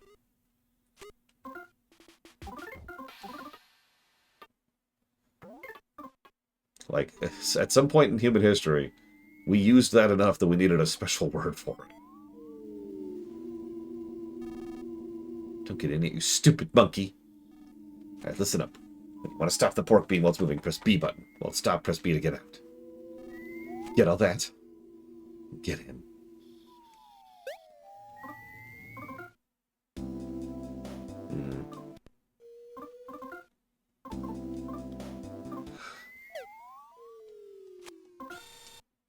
Ubiquitous is a good word, too. There's a lot of good words in English, which may or may not...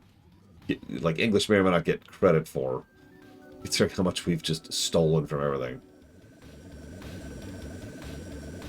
I actually also really like the word divine. It just sounds cool.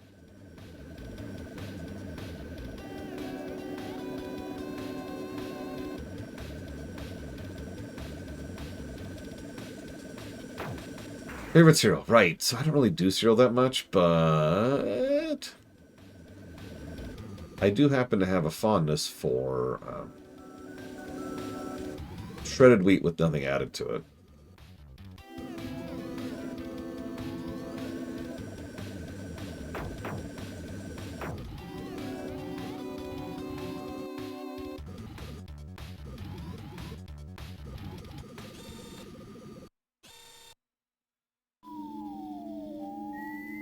I'm sorry. Please don't hate me, Alejandro.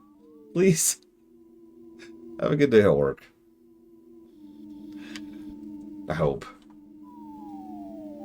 I mean, I know once the story kicks off, it's going to be getting some positives, because the story does some great stuff later. I just don't know how long it's going to take us to get there. Of course, now that I've said that the story's going to bomb, why did I say that out loud? Thank you for the sub, Yadakudahi. Always appreciate. And I suppose you know the question. Will the gameplay improve? Well, funny you say that.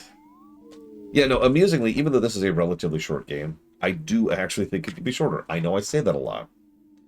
But I mean, really, how much would we miss out if the game started here? Just to name one example. Or maybe if, like, there was just a cutscene. You know, Klaus lost his parents. And Flint went searching for him. And then, you know, and meanwhile, the thief Duster has gone off to find the egg, but has vanished from the town. And that's it. Boom. Done. Damn it, Lord Harriman. So Jet, Force, Gemini, DBZ, Kakarot, and Xenosaga. Like, I mean, the mother games pride themselves on non sequitur. The first game literally starts with you waking up and then getting attacked by a lamp. So just starting us as a monkey being abused by a facade would kind of have worked, I think. If nothing else, they could have really cut down on the length of the first 2 chapters.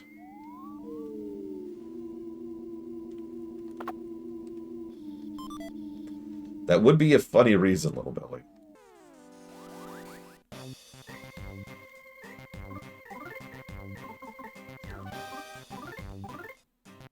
I was going to say, Chapter 3, if this is the one I'm thinking of, and I'm pretty sure it is perfectly fine.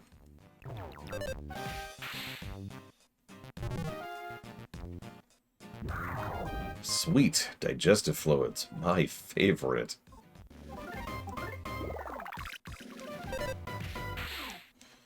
And yeah, you'll notice that they even balance the game better. We are a pathetic, terrible, low-level nobody, but we have the ability to stun the enemy with a different attack, get a random buff, and then mimic the attack that Facade just did. This entire time, Facade is hitting for, again, like 5 to 10 times the damage we do.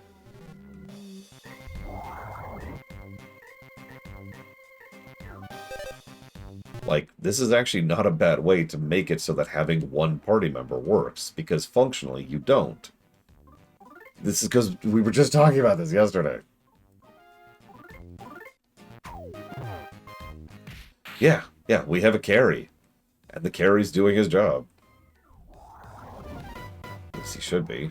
At the moment, he's not doing a great job.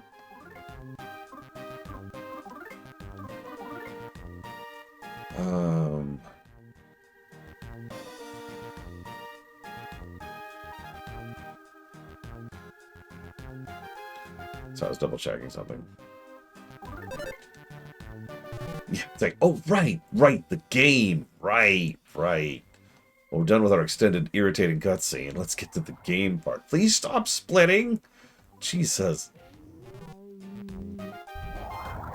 Please stop splitting. Please stop splitting.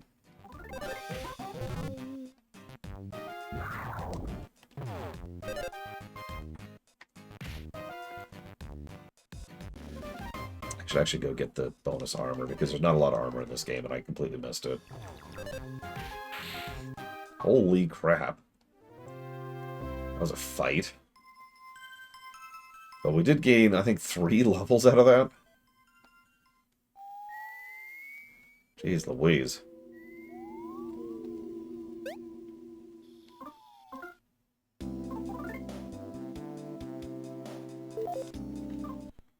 But yeah, let's go get some equipment, because we can probably use it.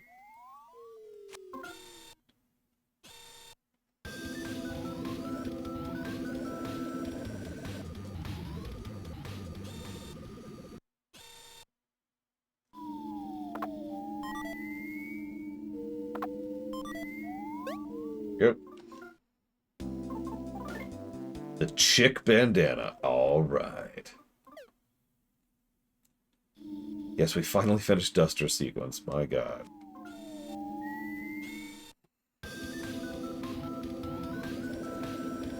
Now, I know what you're thinking, but wait. If we don't do, like, the Duster sequence, how will we see Facade show up and introduce money to people?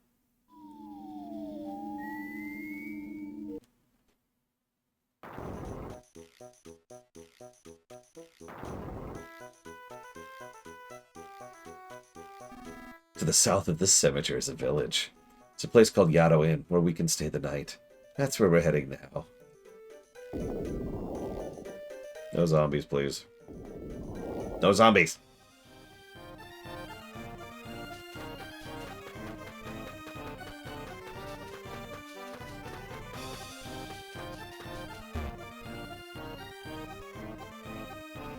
Well, hello there.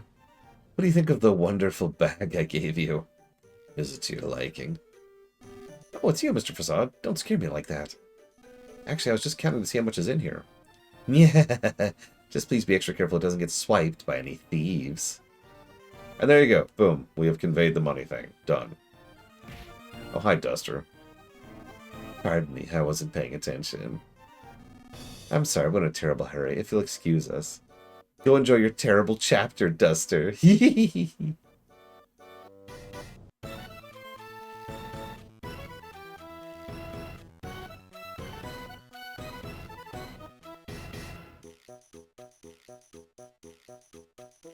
Yeah, not really, Elizar. It's just chemistry. Duster, steal the monkey. And the remote while you're at it. Check out this bag. What do you think is inside? There's money. Here's money. Money. Here's the whole money thing. Again, this whole scene, the only relevant scene. That's not true. They showed off the needle and they showed off the egg. So we've got needle, egg, and money. 1/3 of the relevant cutscenes from the entirety of Chapter 2 are in Chapter 3. I think I've made my point.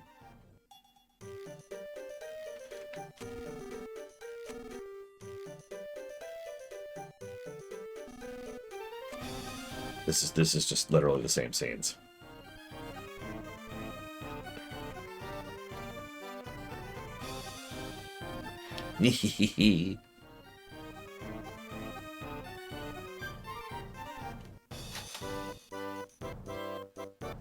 Oh, we put it back. Okay.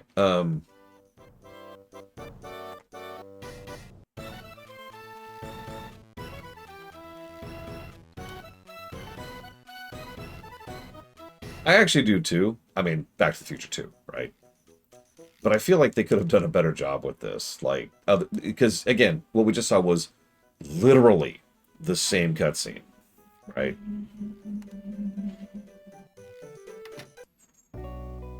Just, it was exactly the same cutscene. No difference in perspective. No additional context. Just, here's the cutscene again. And that I'm not as big of a fan of.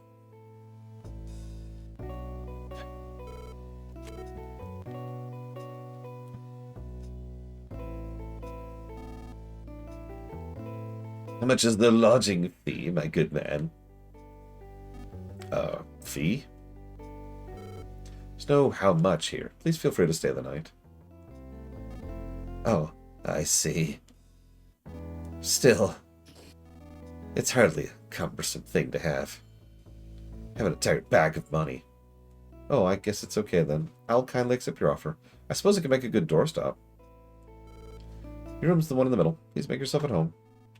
Thank you very much. Little Salsa, where's your thank you?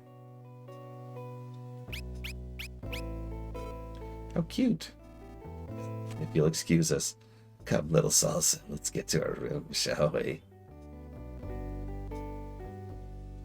Thankfully, this isn't that dark of a game, or else he could do some really unpleasant stuff here. We'll talk about that later, too.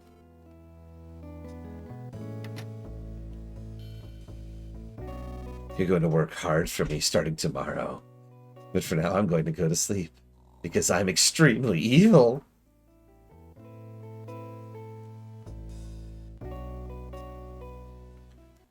You see, because humanity's bad. I'm just going to spoil... I think I've already told you this, but spoiler, one of the major themes of the entire work is that humanity is bad. Or if I could summarize that theme very quickly, it turns out it was man.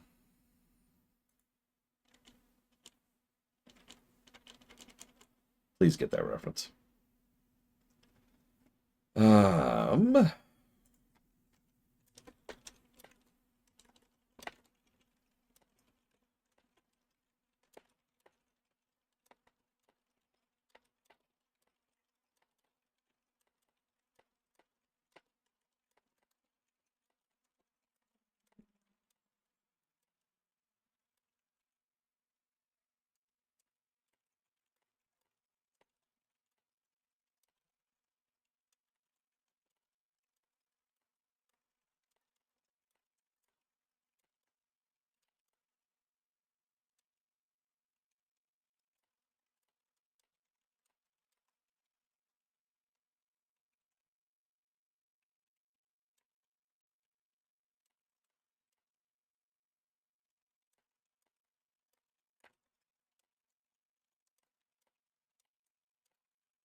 No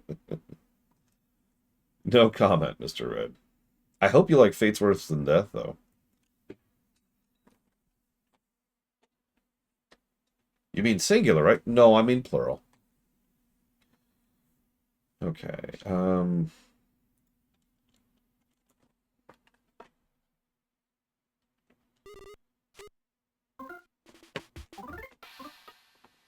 evil characters.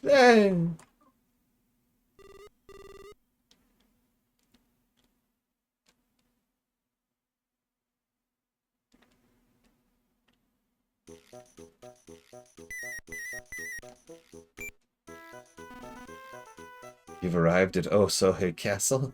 Good. Wait until dawn, then storm the place. Everything's progressing smoothly here. What? You saw someone else hanging around the castle? That's it? You only saw him? Leave him be. He's probably just some villager who got drunk and got himself lost. He walks with a limp? I think I might have seen it myself. Brown hair, gloomy feel, slightly bad breath, looks kind of like a bum. Don't worry about him. His chapter sucks, after all.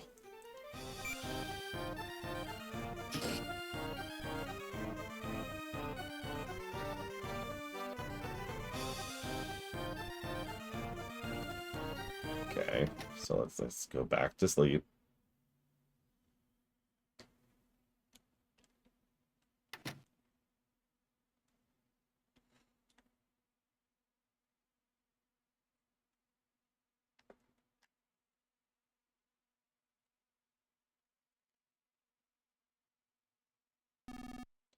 Oh, I see you're not trying to run away.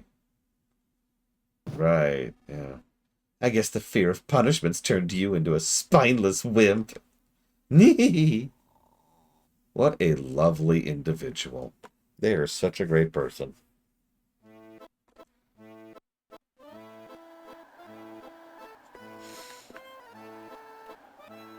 So then we dreamed about us being tortured.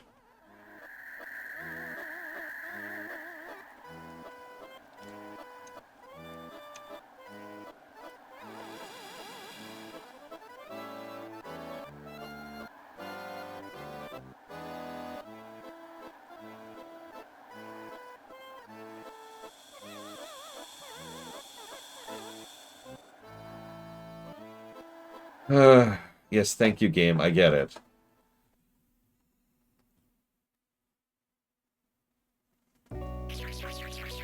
Yep, that's how I like to be woken up in the morning. With torture. That's just...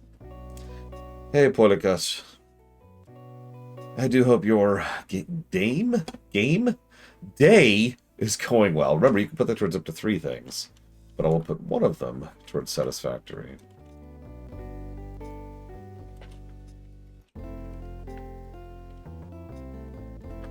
How long are you going to sleep, you stupid monkey? Listen, just keep doing your tricks all happy-like. Prance around all nice and funny to help charm the villagers. I'm going to encourage you to do this by constantly torturing you. Excuse me. Do a good job and I'll set you free. I'll even take you back to that girly monkey. But if you bore the audience, you'll get an extra heaping of horrifying torture. I love torturing people. It's so much fun. Stellaris and Victoria 3. Done. And thank you for being part of the show, such as it is. As a reminder, anybody who's lurking, if you lurk, Twitch doesn't count you as a real viewer for metrics. Because Twitch is stupid. I don't mind spoiling this. Actually, I'll tell you what. This is a spoiler, okay? Spoiler in 3, 2, 1. Facade does not die.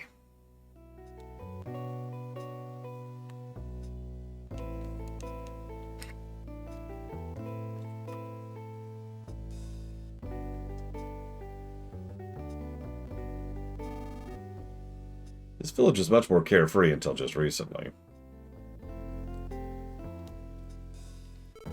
wonder what today's weather will be like.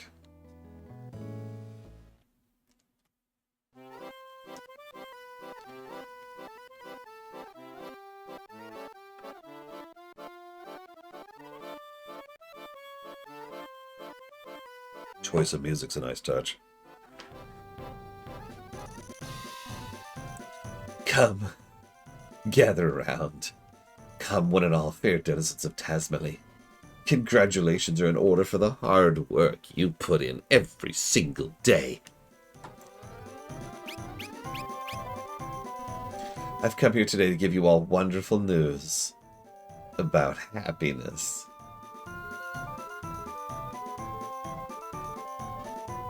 Blue skies, white clouds, bountiful crops, stout livestock, happy families, and kind-hearted neighbors. This village is filled with so many wondrous things. But there's still something missing. A tiny speck of uncertainty that steals into each bright day. Is this really how things should be? Shouldn't we be living much more comfortable, enjoyable lives? It's only natural to harbor a few such suspicions. Odd animals that have never been seen before now lurk in our forests, and giant balloon-like objects soar our skies. What's going on? What's happening to the world we live in? And that's not all. Not by a long shot. The word on the wind says that in the very near future, lightning, powerful enough to burn down forests and woods, will rain down on us almost daily. Oh, you laughed at that, didn't you? You thought to yourself, get real. Something like that would never happen. But I truly believe this will soon be a reality. And in times like this, isn't it human nature to want to be happy? To live with a smile on your face? But I've good news for you. Today's your lucky day. You can obtain happiness very easily. Just look here. Even my cute, adorable Salsa is dancing so happily. The reason for this, you see, is that Monkey has gotten a head start on obtaining happiness.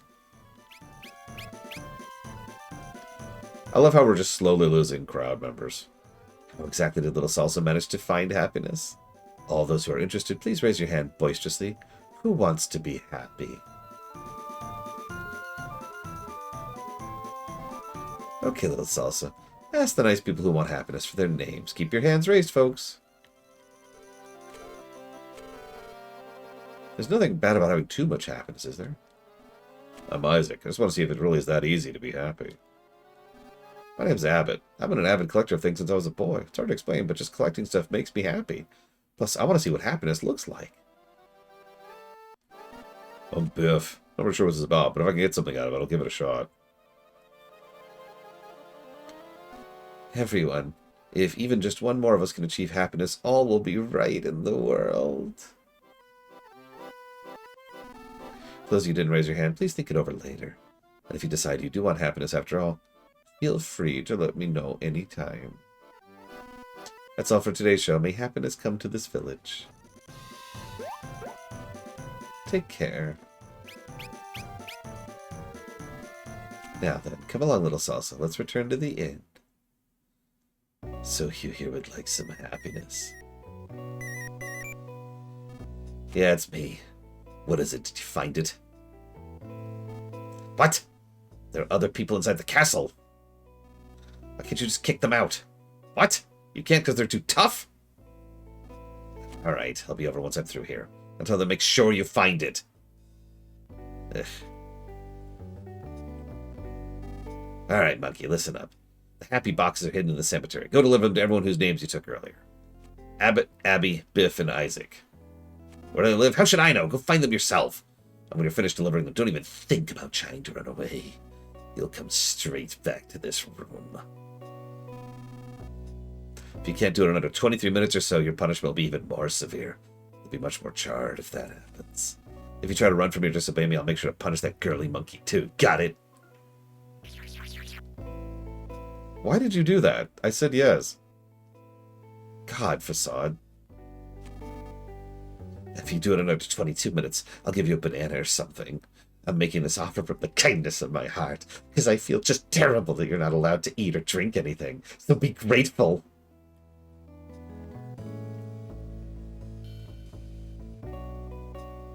Isn't that how it works? You cause a problem, then you sell the solution to it.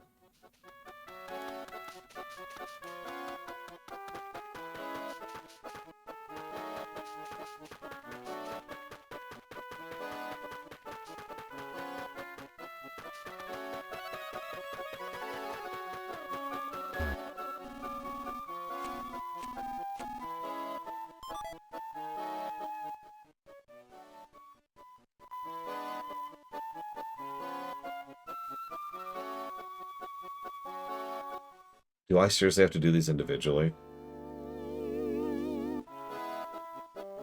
Do I seriously have to do these individually? And I can't run while doing it. That's... Wow. Okay. That's actually a dick move. So we have to move slower. And we have to do them individually. I will give you that the map guy was right there to mark where the destinations are. But that's actually a dick move. You could have abstracted this in like a dozen different ways. But no. So the GBA has a harder time with a lot of things under the hood. It's one of the reasons why most SNES games that got ported to the GBA aren't really as smooth. While it still has 60 FPS, it doesn't fully have a lot of capabilities, put simply. It doesn't have the same depth of the color palette. It has trouble rendering certain things at the same time. Here's your stupid thing. Will this really bring me happiness? Yeah! So, this is the happiness box. It's a TV. I'm just going to give that away.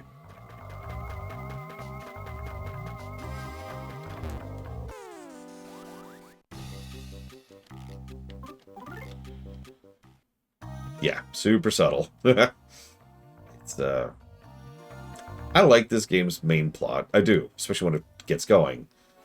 2 chapters before the end of the game. But, it is not known for its subtlety.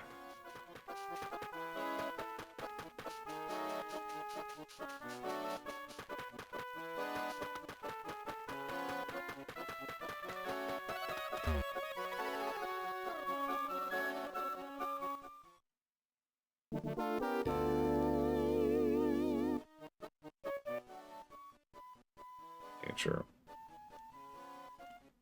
Okay, let's do that far one. Yeah, Facade, whose name you'll notice is pronounced Facade. Because you see, they're putting on a facade. I can explain in depth if I need to.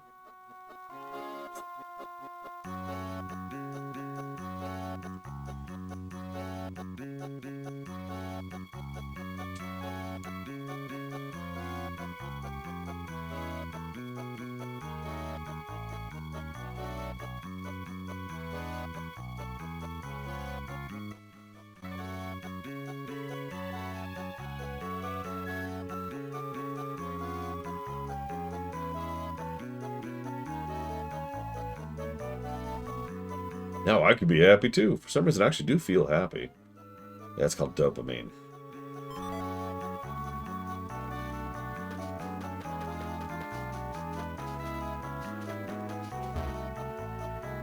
I mean, video games are better than TV. Sorry.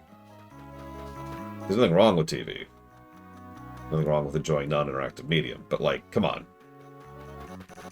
Give me a break, right?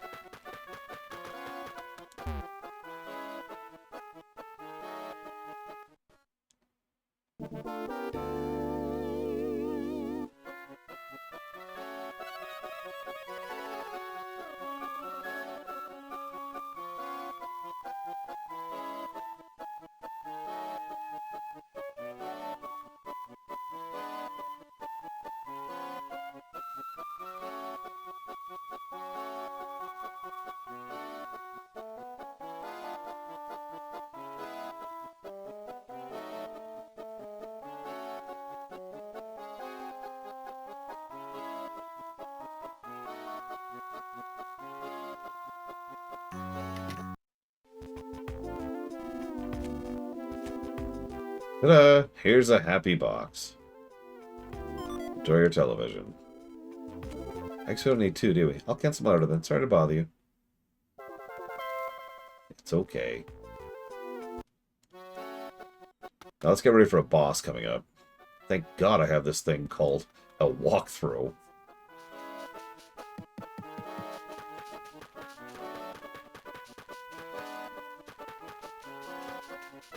Hang on. It's actually up, right?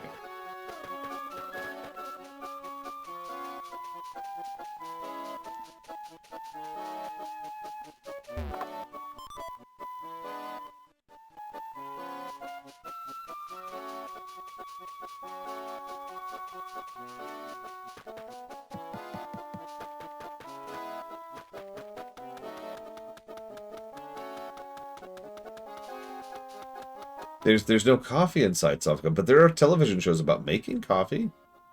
Does that count?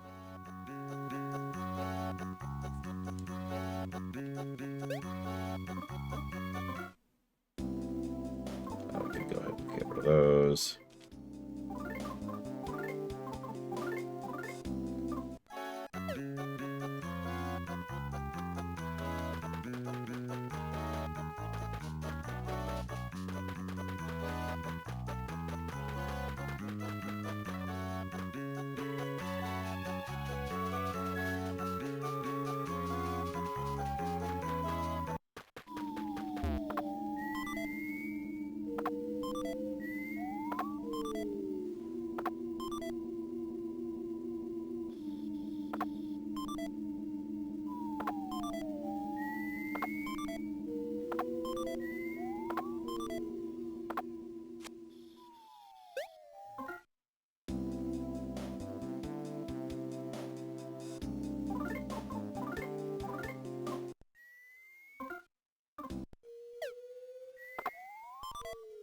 And that would be interesting. That sounds like a deal, right? Like you sell coffee or whatever, but then like it comes with a video, which is the making of that coffee. Could you make this for me, please?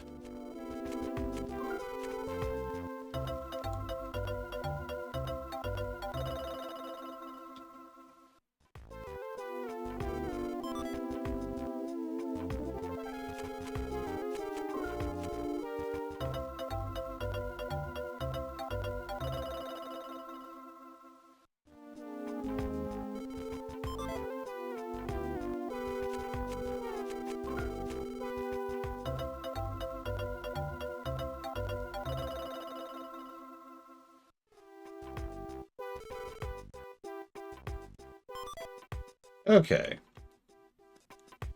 Well, we're clearly way under 22 minutes, right? So we get our wonderful, amazing prize. Anybody want to guess what our prize is for being under time?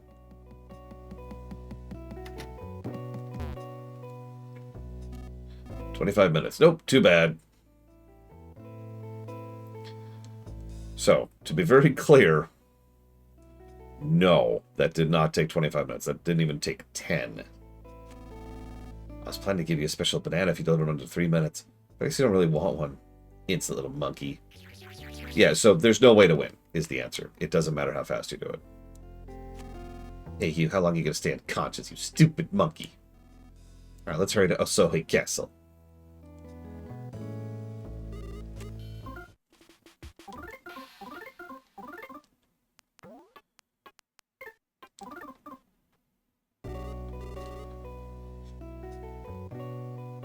Yeah, this is where the monkey just murders him. I mean, honestly.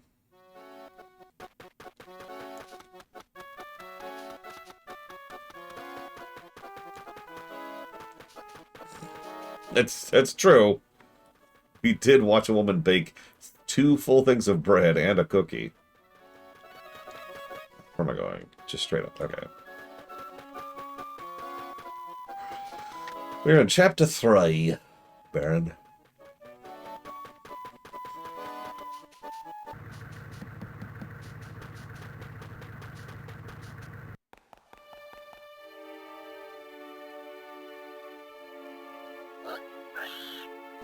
What's going on? Did you find it? What? You still haven't found it? So who are these other intruders? An old man and a guy with a gloomy feel about him. Wait, you mean him? The guy with brown hair, gloomy feel, slightly bad breath, who looks like a bum? So where are they now? I mean, the game has arguably not even started yet, Rex, so... Yeah, they're pigs, Bragwin. Also, I don't know if you caught this, but the pig people bring capitalism to the town. The capitalist pigs. Okay, moving on. You fools! Whatever you do not let them get there first.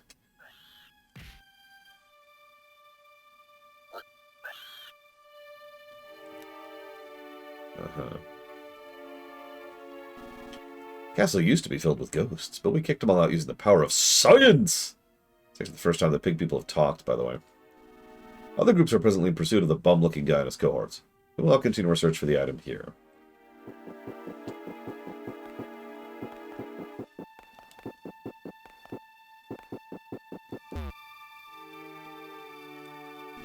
Three suits of armor suddenly attacked me out of nowhere. Even though I am super skilled, they clearly had the upper hand. But I managed to destroy them when I unleashed my special spicy knuckle attack. The bum-looking guy and his cohort beat me senseless, though.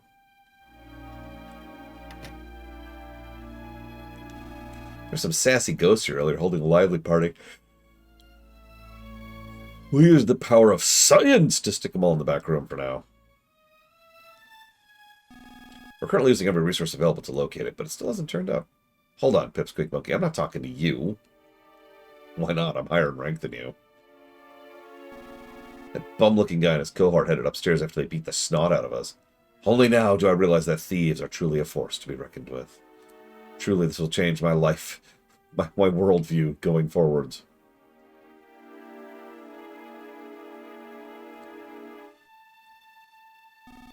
A ghost burped on me just now. For some reason, it smelled like rotten sushi. I don't care about finding this stupid item anymore.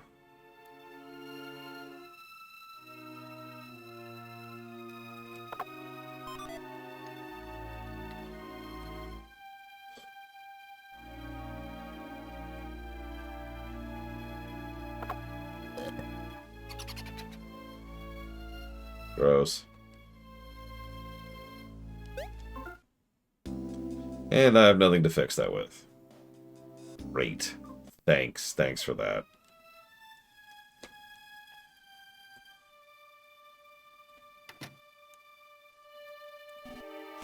Bah, a dead end. Alright, Monkey, let's look somewhere else. Okay.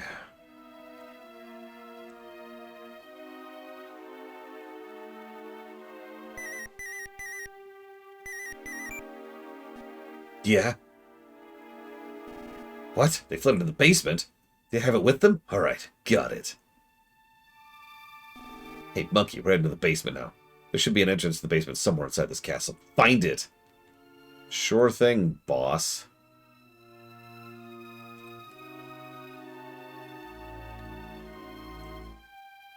Oh, hey, Ross. We were just talking about how Lufia is a better title than Estpolis. Thoughts?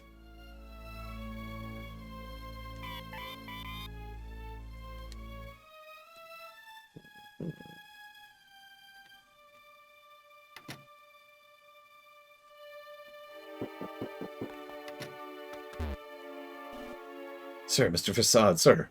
The item does not appear to be in this room.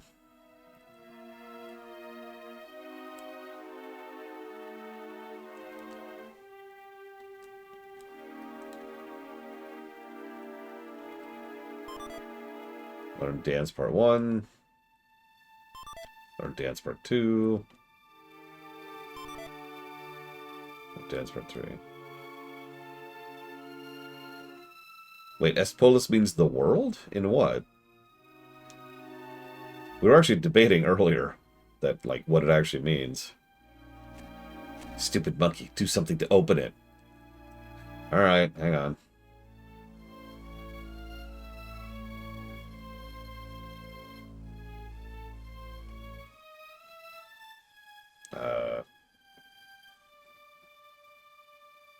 Hang on.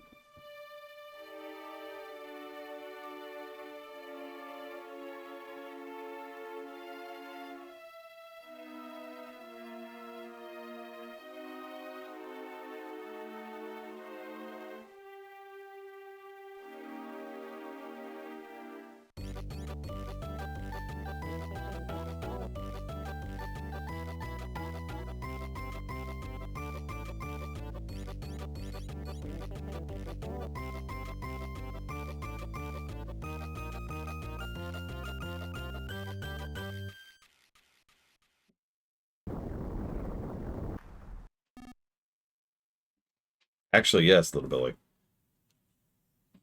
Oh, well done. Here's your reward. Torture. More torture, obviously.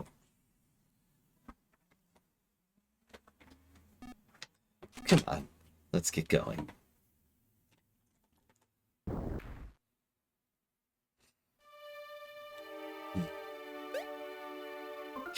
He's just... They really are just the worst, yeah.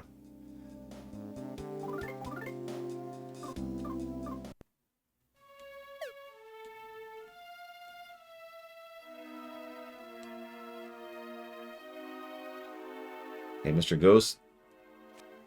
Thank you.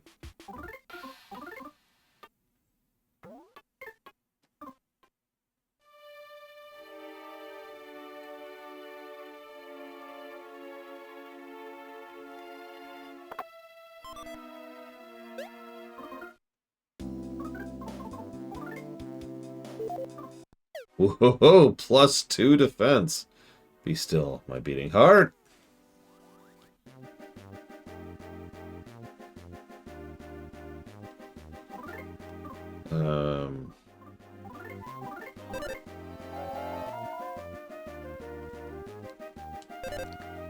Listen, I'm just saying, Luffy's a better word. Also, Estipolis doesn't really, like, roll off the tongue.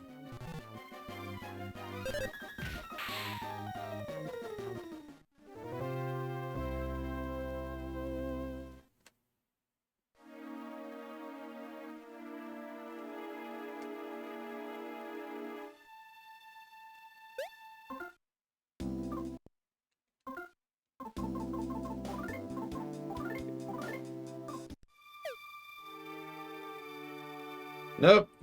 So you remember those little brothers before? Well, these are the big brothers. Who just look really gross for some reason. Why is Facade doing all this? Not answered. They never go into Facade's motives, ever. They're evil. That's their motive. Why was Hua invading other dimensions back in Quake 1? Not answered. She was evil.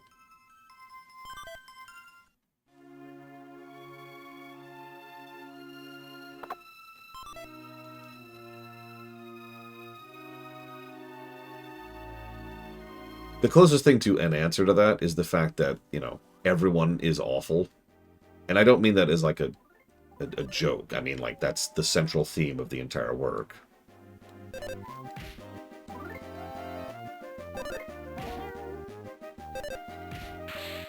Yeah, like I mentioned earlier, the actual villain of this game has motives and, like, I don't want to say relatability, but you can understand the reason why the main villain does what they do.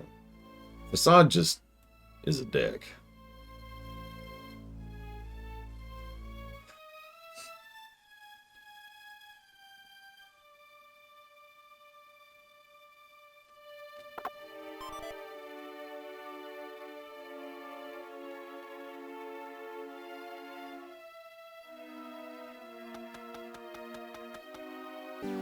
Damn it.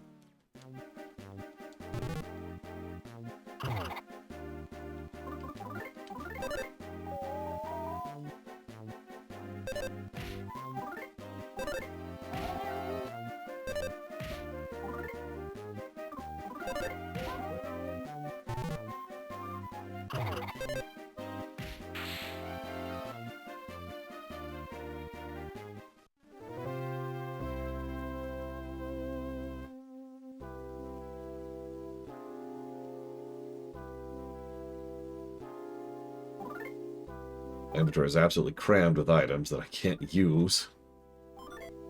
Because I'm sick. What's funny is, arguably, the setting wasn't this horrible until, you know, Mother 3, but here we are. Huh? What's this lever for? Hey, pull this lever. Okay.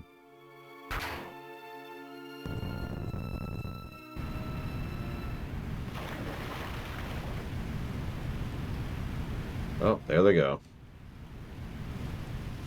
It's them. They fled into the waterway. How did the world get this way? Because humanity was horrible. No, really. That's actually the answer to that question. Spoilers, though. They escaped with the item? After them! After them! After them! After them! Go after them! Go after them! No, wait, they're inside. Corner them, is what I said. Contact me the instant you find them. Bah, there's not a single useful person here. Let's return to the Yato Inn for now. Okay. Do I get a shortcut to get out of this hellhole? No? Okay.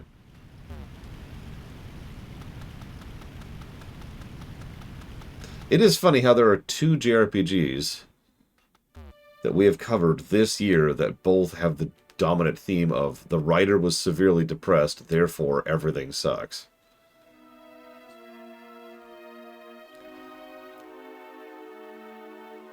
I'd only have 2 nickels, but it's still weird that it happened twice in the same year.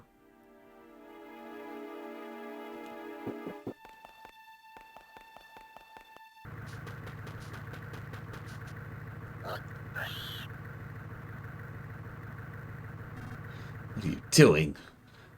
One of you two, get out of my way. Hey, you heard Mr. Prasad. Fall back. He was looking at you when he said it. You fall back. Shut up. I don't give a damn about any of that. Both of you get out of my way now.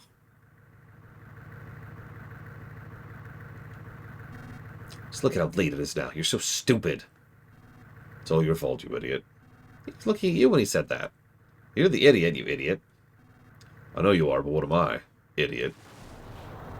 Both of you idiots, go find them now.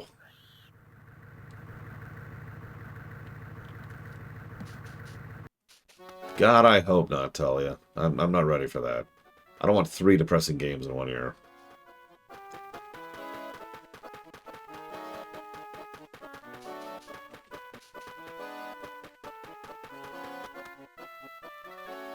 Hey, look, it's the exact same cutscene as earlier.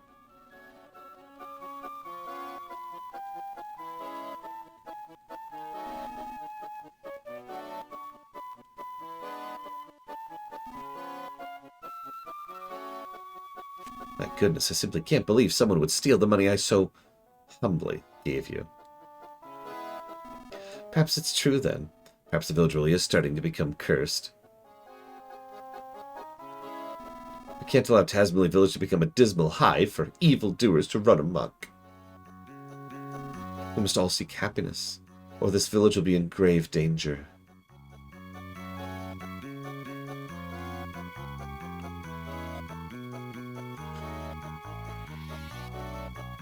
Brief moment of connection with Kumatora. Are you fond of the nice lady there?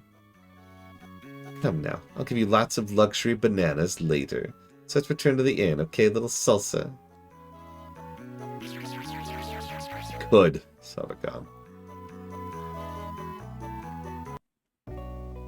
This has been a fascinating game to cover. It's rare that I get to comment on bad game design in such a textbook fashion while having a fascinating world to discuss. Yes, this is the same setting as Earthbound and Mother 1, although, in the interest of total honesty, that's kind of a spoiler. We don't really find out about the connection until way further into the game. Seems you still don't understand the situation you're in. If you ever disobey me or try any funny business in the slightest, I'll make sure your beloved girly monkey winds up in some serious trouble. Remember that? I'm going to bed.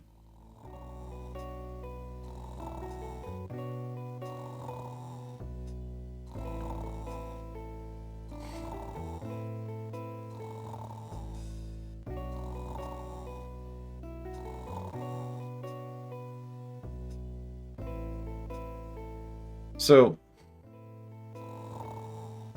we've actually talked about this before. I'm going to pause the game for a second. I'm going to save state, and I'm going to pause the game. There's this concept that some fiction doesn't really understand. It's called timing. Let me go ahead and use an example here. Let's say I've got a joke. And let's say the joke's funny. Ha ha ha.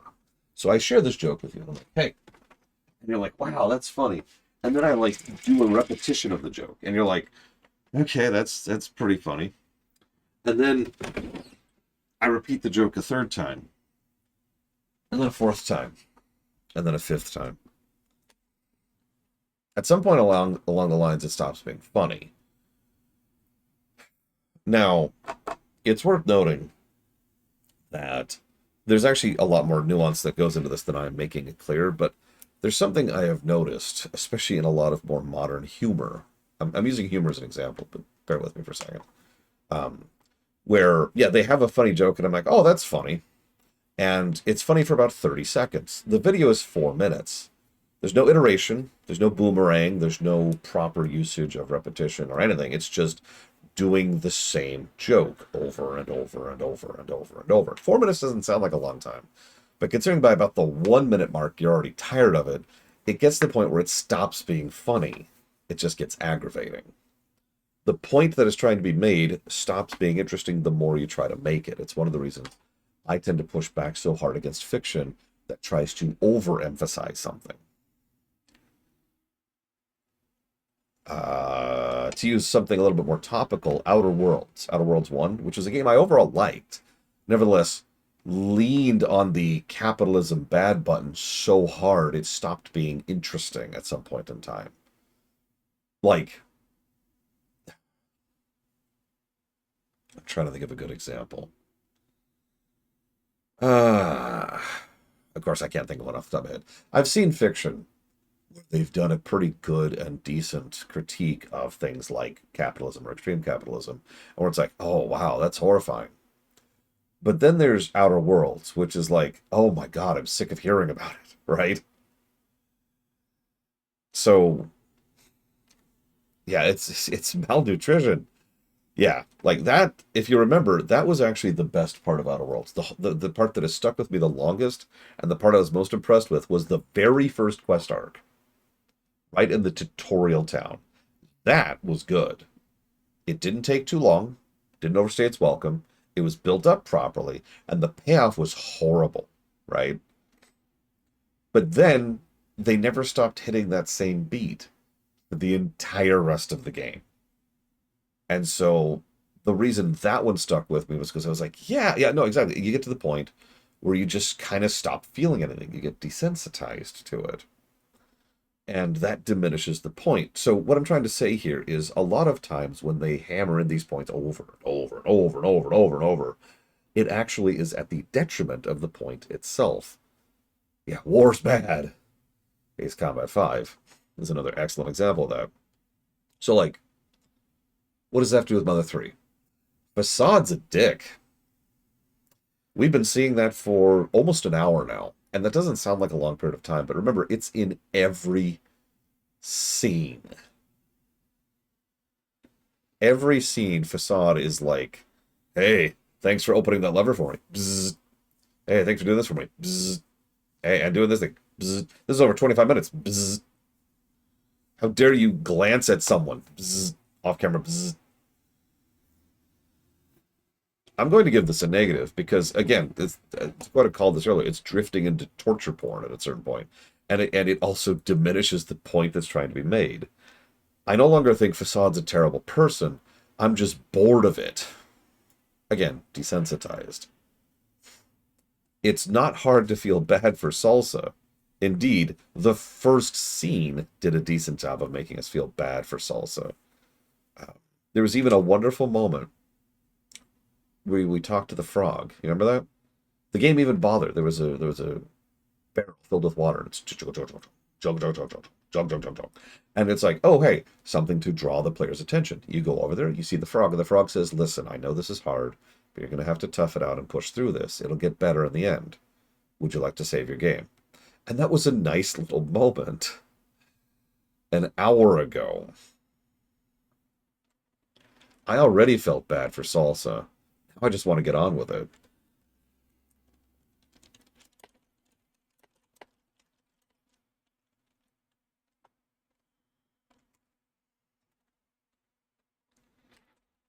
Anyways, so, negative to story. Hey, monkey.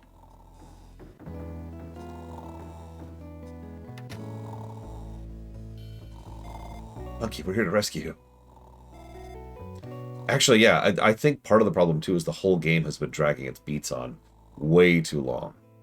The first chapter could have been dropped down to 10% of the length, and it would still have all of the relevant beats in it. Same thing with the second chapter. The cheap bastard's asleep. Hurry here.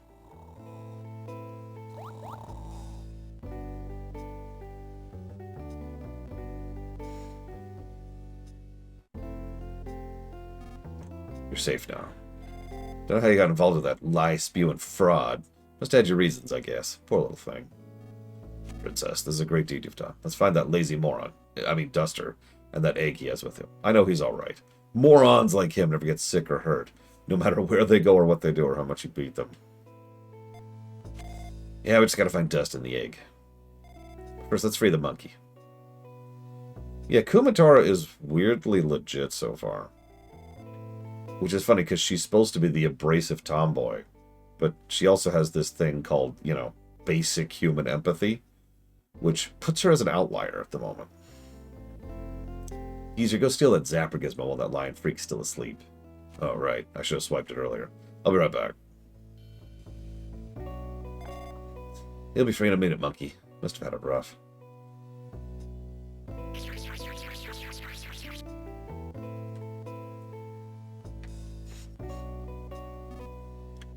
Hey, monkey. I stole the doohickey. Accidentally bumped it on the way back. Did it zap you?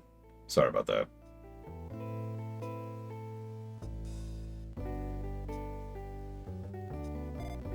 Here, monkey. You destroy it.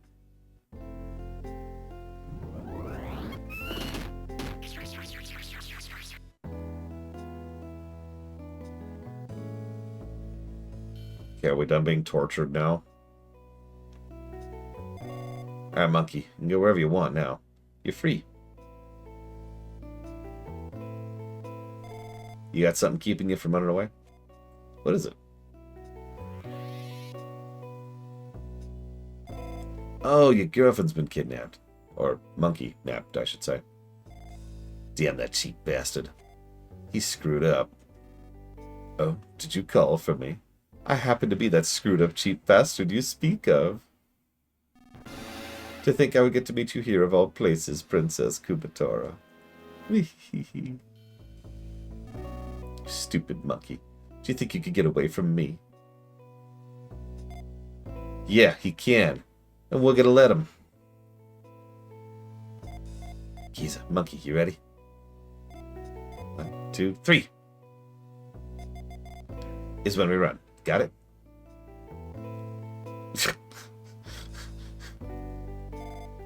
Damn, they're fast. After them, don't let them escape. They're headed your way. I see. Remain here on standby. I'll be there shortly.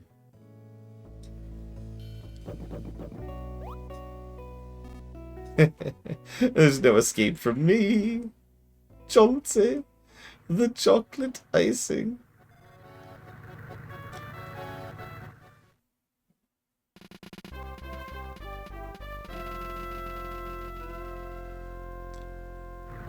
So, our upcoming boss has over 1,000 health. This might suck.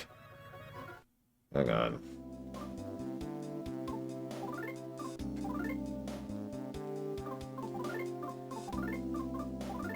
Just double checking something. What I thought. Oh, hey, we got some yogurt. That's nice. And some mint bread. Or some mint, you know what I mean.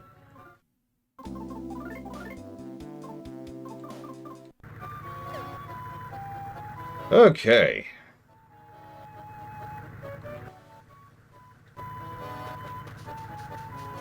Oh, hey, you willing to talk yet? What a huge person. Hello up there! Oh, he smiled. Huh, I guess he's capable of animating at least. That's nice to know.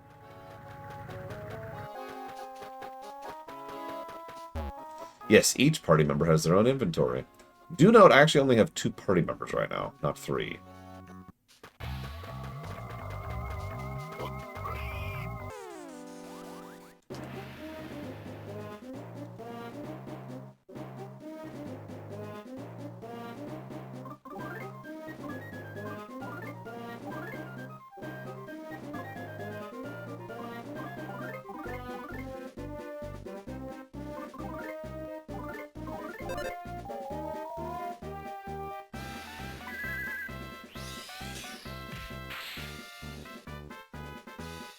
Oh god, that would be actually be kind of funny.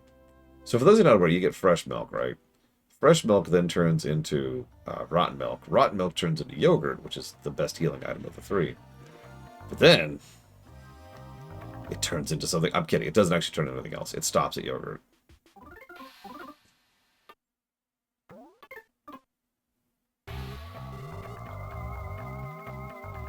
Now, Wes is fine. Although, while we're here, is anyone close to leveling? Oh, actually, yes. Let's go and get a level before we heal.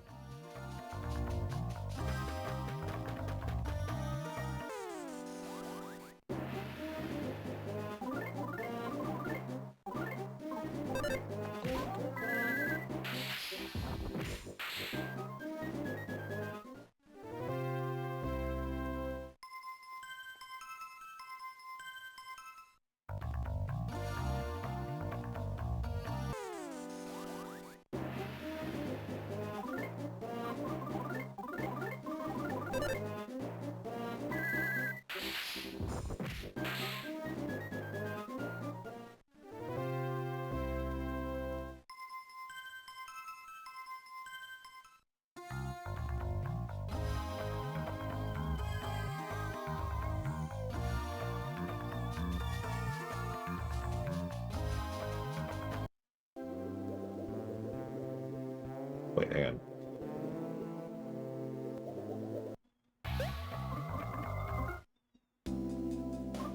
Okay, we did. Just making sure, making sure. Heal me, please.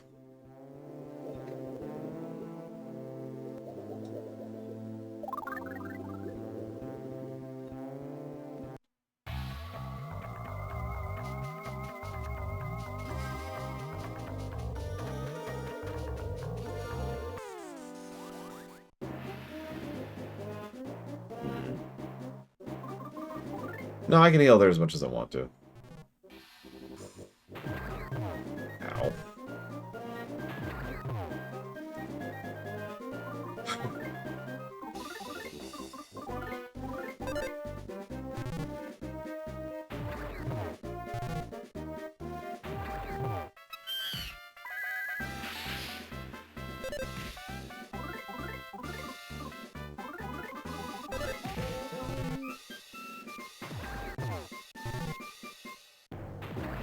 Jesus Christ, come on, game.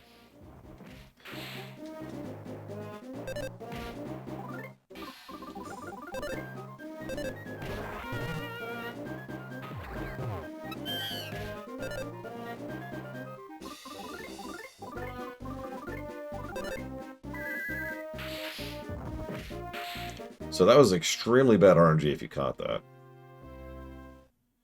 So much so that I'm actually going to go back and heal after that, because that was awful. I lost most of my health thanks to several misses and a failed run.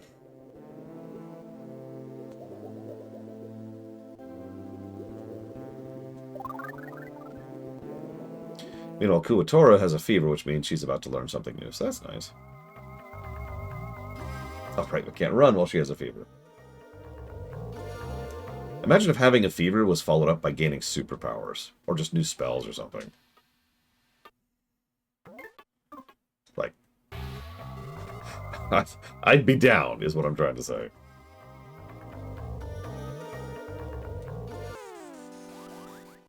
Yeah, in real life. God damn it, god damn it, god damn it, god damn it, god damn it. I just want to run. I don't want to fight these stupid mobs that are a waste of everything. And blocking the way. I don't know if you'd have caught that. Okay. So, boss battle coming up here.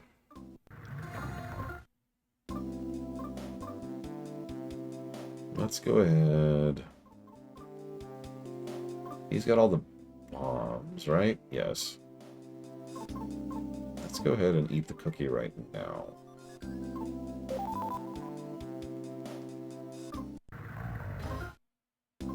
See, if you were to make this setting about that, what you'd probably want to do, let's get this over, is make it so that people don't get sick very often in that setting, right?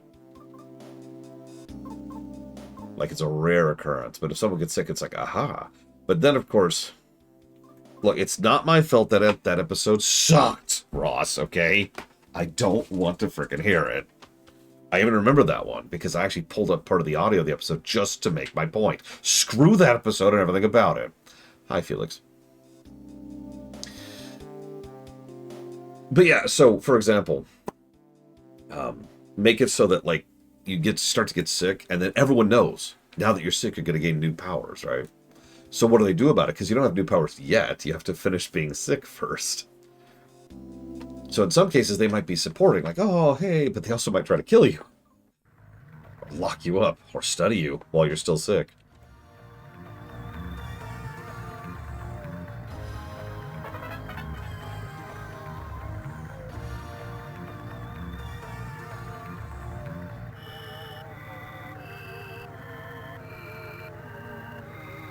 They really did a number on this forest, didn't they?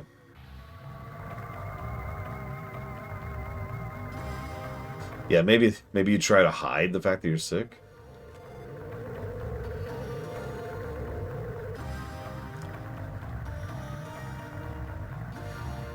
You know what wasn't funny, Ross? Eugene. God, imagine if he was like that the whole show. Like, Eugene leveled out. I will give you that. But man, if he didn't. So, boss time. It's a tank. Because of course it is.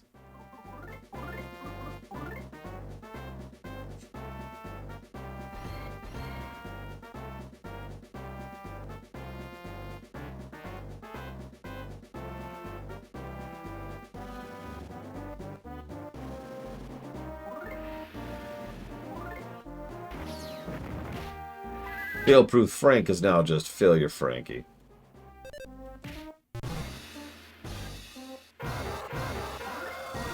Ow.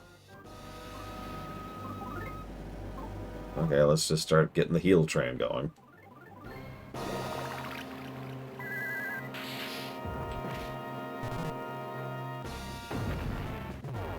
Jesus Christ.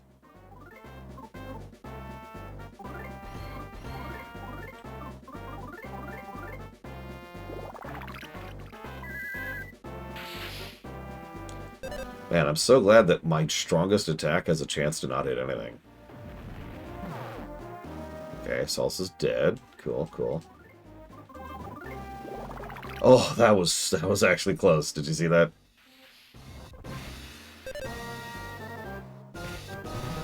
So that's a good example of how that rolling health can be strategic.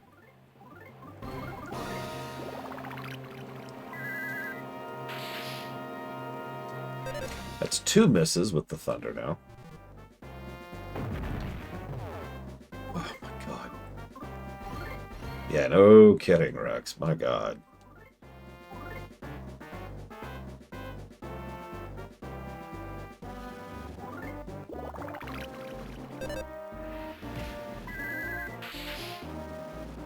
Three misses with the lightning.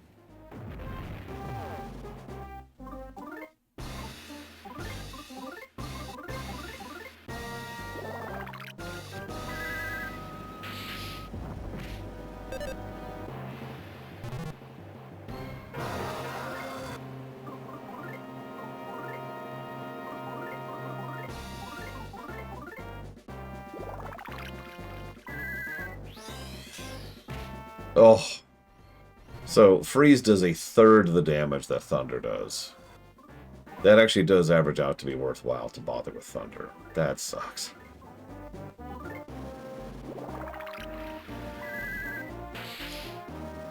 Even when it doesn't hit. Ooh. Nope. Okay, this is probably a death, honestly.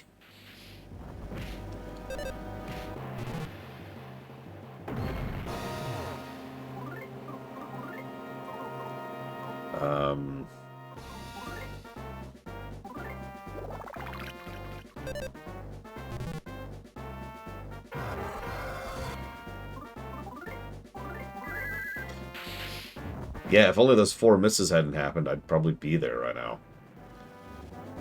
Okay, so we're in phase 2. That's actually a really good thing, so we're going to pop another heal while we're here. Wait, hang on. Do I have... I do. Let's do that first.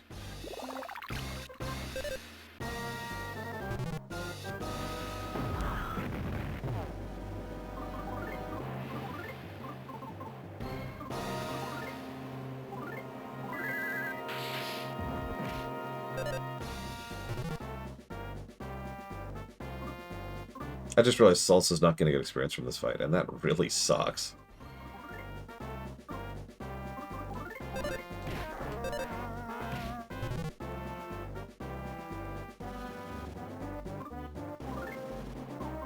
Yeah, rezzing is always difficult to do in these games. It's true in Earthbound as well. There's like, I want to say 2 items in the game, and 2 spells that can res you. And yeah, that's not as much as it sounds like. Generally speaking, the way you res is you go to a healing spot, and you res there, right? Go and get my mana back.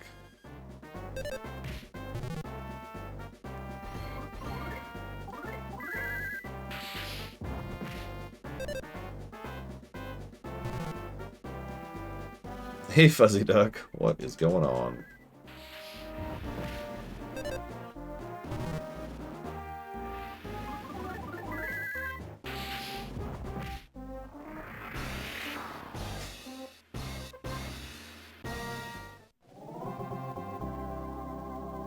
Kumatora got tons of experience. Salsa got nothing.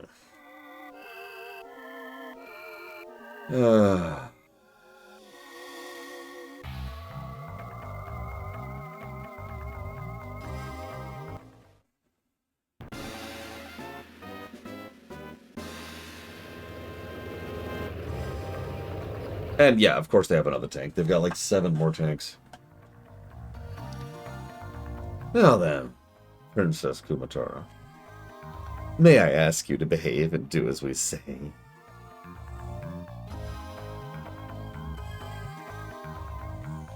Oh, hi, Lucas. Who are you? Get out of here, you stupid kid. Stupid kid, stupid kid.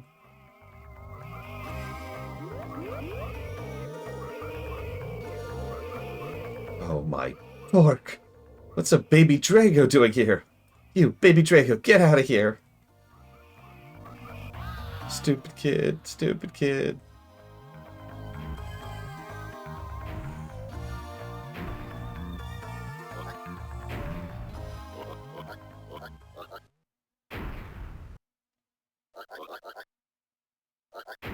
Hi.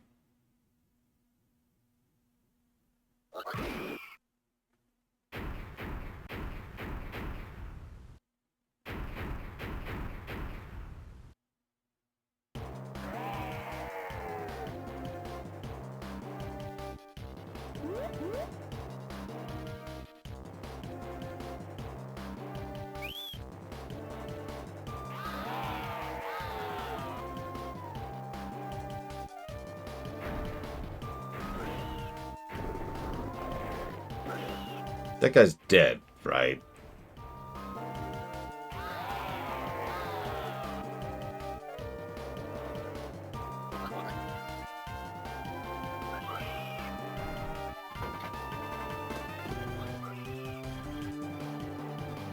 Hey! Get back here, you! No. Stop! Stop! Don't, please! Just kill him. Just kill him. Feeling better now, monkey?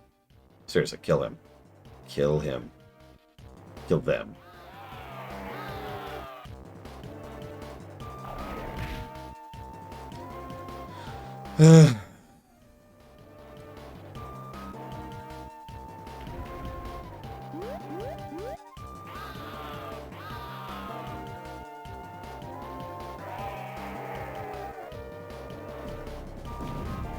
Sorry, spoilers, Talia. I shouldn't do that.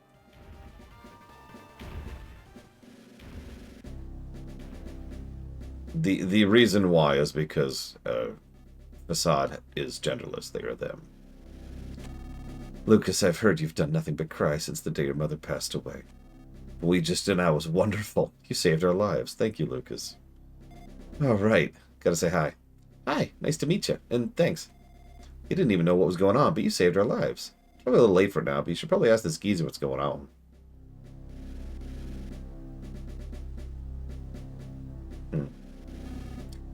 Sure, I can fill you in on everything. Will you listen, Lucas? Sure. Why not? And that's everything that happened. No, Lucas, you stay here in Tasmally. I'm certain Klaus will come back sooner or later. I'd like you and Flint and the others to work together to protect our village. Oh, I intend to help too, of course. What little I can, at least. Princess, I'll leave the monkey in your hands. Oh, and the search for that moron, too. Lucas, I don't know why, but somehow I get the feeling I'll be seeing you again. Take care of yourself. Okay, monkey, let's go.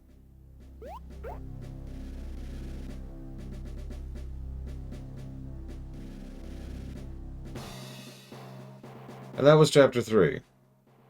Certainly better than 1 and 2, but wow. Tasmally Village is now transforming exactly how the newly come peddler had planned. Only a handful of villagers realize that things are good and right and are being tossed. Things that are good and right are being tossed away one after the other. Although prosperity is increasing, an eerie darkness seems to be growing heavier over the village at the same time. However, with that darkness, a frail young boy grows ever stronger. Soon Lucas will repaint this tale of sadness with a bright new color. The deeper the darkness, the brighter the sunrise at dawn. In this game? The once coddled Lucas is now on his way to becoming a brilliant young son. Do you get it?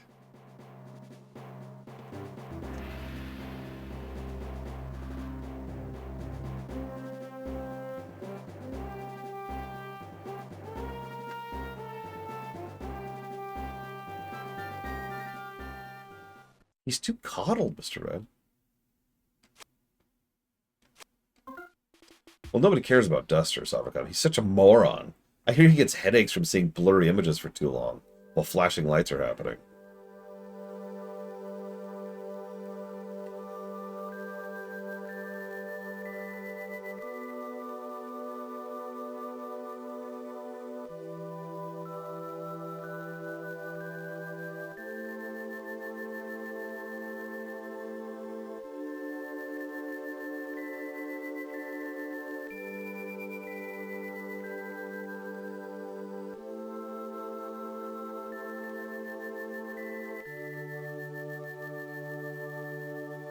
Oh, hey, look, it's the scene we literally just saw.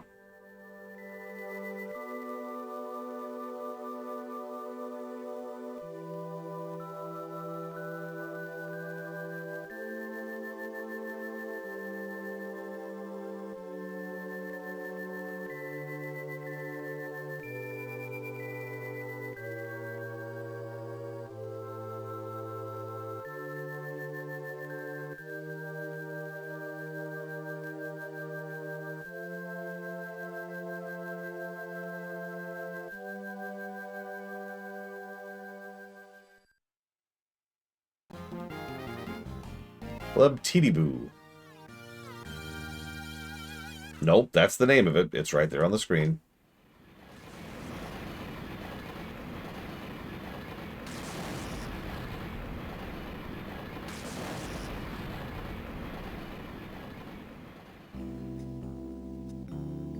Three years later. Yes, really.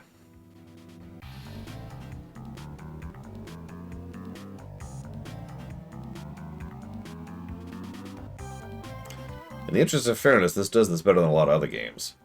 The town is completely different. It's actually a whole new area, whole new sprite set and everything.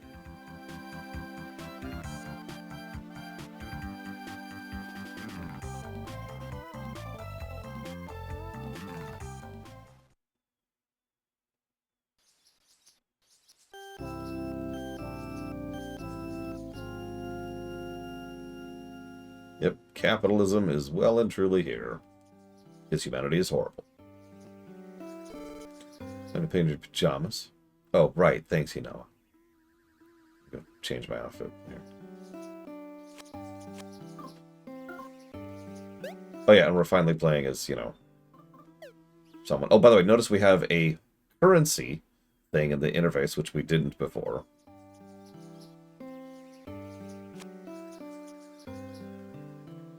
So that's cool.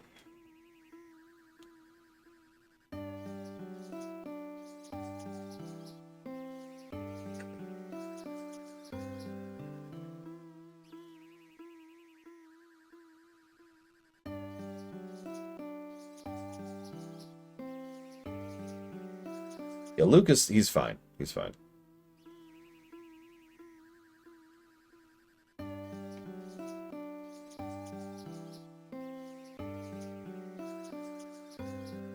And nothing really new here. Alright, whatever.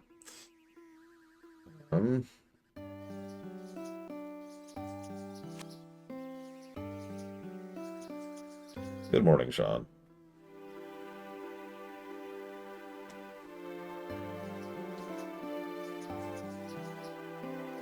Who knows, Felix? We still don't know to this very day. I did my due diligence on this one, as I often do. And I came up with nothing. I came up with a hole, which I could speculate on, because the absence of something is still evidence. That's all I came up with, was a hole.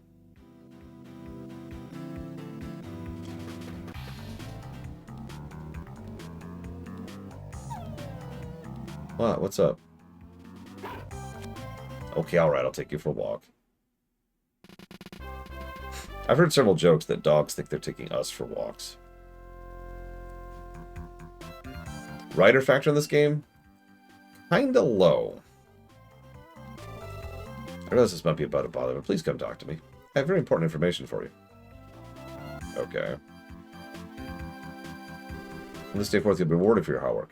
You'll be given units called Dragon Power. You can use DP in shops and places for goods and services. Yeah, it's called a currency system. I understand what that is. Thank you, game.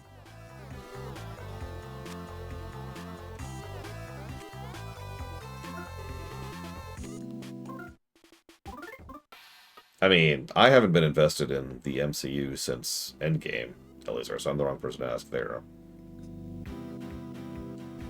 This is Tazmili's famous lightning house? This really is incredible. It was definitely worth coming all the way to see.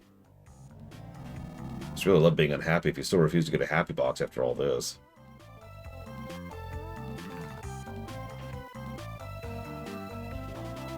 Okay, so I know I just mentioned that the rider value, the rider factor here is kind of low for me. So, did you catch it? One of the specific things that Sod said would happen is lightning strikes would start happening regularly. And the only way to defend against that would be to have a happy box. Lucas has steadfastly refused to get a happy box this entire time. And half of his house has been struck by lightning so many times, it's just this craterous ruin, right? So obviously the lightning is artificial and is being used in order to drive people in order to get the happy boxes. Cool, that makes perfect sense. But you're probably thinking, well, hang on. Why isn't it hitting this house? Well, I guess I shouldn't give it away too much, but I mean, I'm just going to tell you, the Franklin badge is in there. We find that out later. So, what's the Franklin badge do?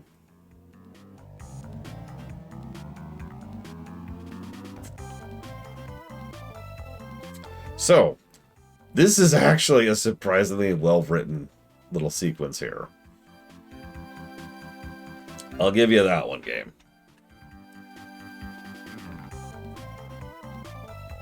It's the first positive I've given it all day, actually.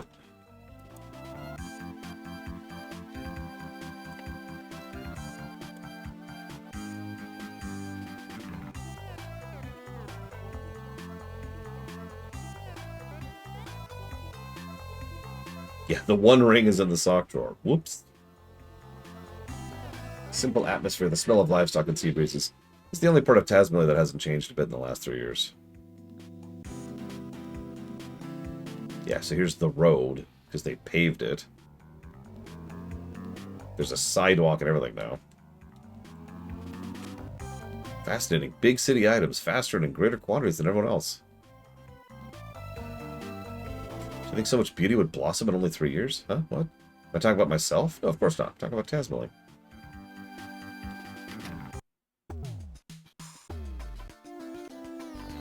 So we've got a computer, the Happy Box, a safe. Oh, sorry, no, that's an oven. The very latest model, obviously. And it looks like a seamstress area.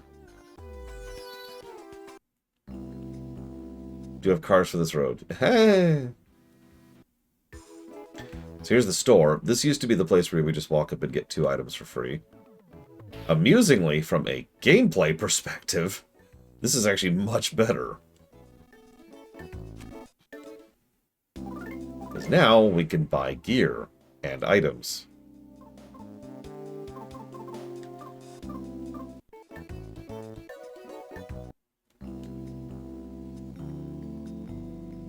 So Taquita just mentioned something that I should address very briefly. Why have roads if you don't have cars?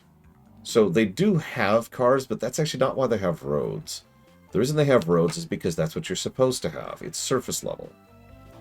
One of the things I talked about during Quake 1, as well as, oh gosh, something else we covered recently, that was Eldritch. Of course, I don't remember now. Hang on a second. Yeah, it's very cargo cult, but give me a second. I think it was VTMB2 is when it came up. Vampire the Masquerade. Because, yeah, it's that thing where things look completely normal and ordinary, but if you actually think about them, they make no sense, or they don't conform, or whatever. This is supposed to be surface level. No one's actually supposed to really use these streets. That's not the point of them. The point of them is that you have a town which is supposed to have streets, so you have streets now.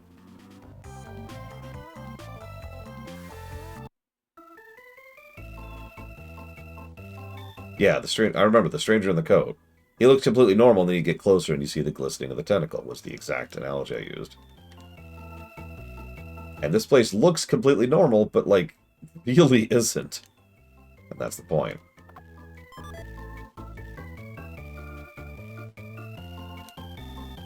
The DCMC band has a bassist named Lucky. He seems a little bum-like, but apparently he's a good performer. Oh, so there's Duster.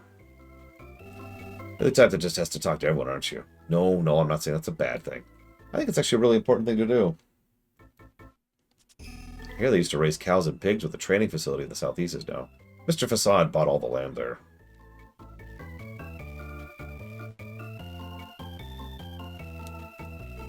Our Yato Inn has changed so much and gained so many new customers ever since Mr. Facade came to town. They say this village had no happy boxes till 3 years ago. Could you imagine?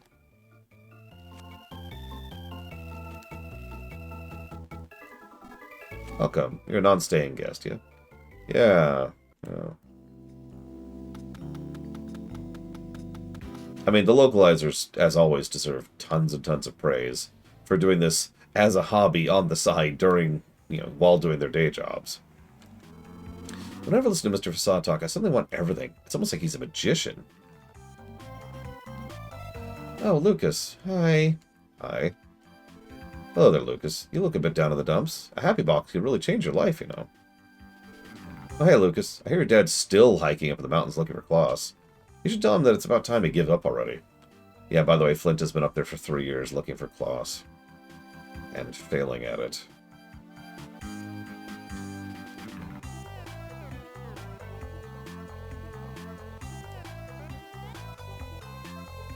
So like I said, there is a car. See? Not a lot of places to drive to, but there's a car. Is there anyone here who put money in this thing? Because I just did anyway. From your trustworthy and benevolent Mayor Pusher.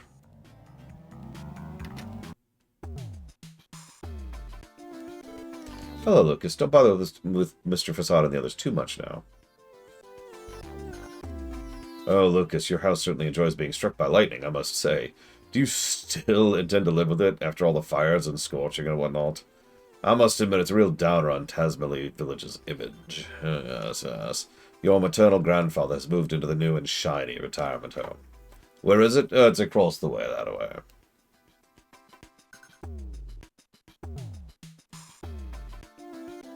So is there an RPG town that comes to mind that I love in terms of how it looks and atmosphere? Lindblom! But let me think about another one.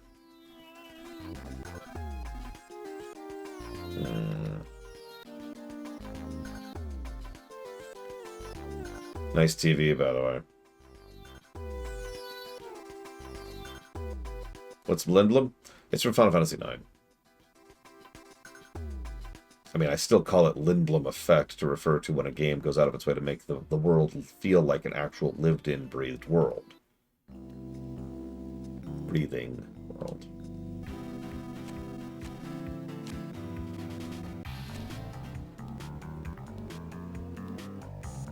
There's actually plenty of RPG towns I like. It's hard to limit it to just one, because yeah, Rabanastra is great. I also like most of the modern cities in WoW, including, just off the top of my head, Suramar and the Undermine. Lightning struck Reggie's tent, but that's what he gets for not having a happy box. Yeah, that's what you get. FF14 towns?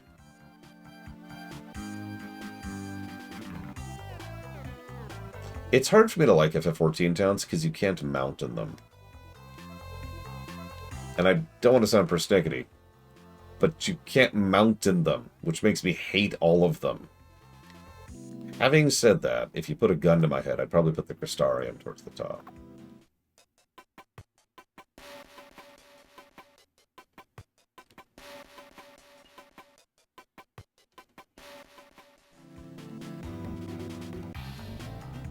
Hello, Evo. Evo 7.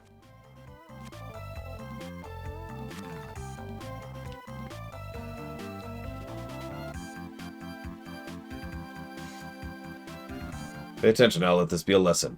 Punishment falls on the homes of all bad guys. Village sure has a lot of lightning lately. Out of the way, out of the way. You're annoying. Shoot, kid, shoot, get. Lightning used to be Reggie's friend. Now Lightning is bad to Reggie.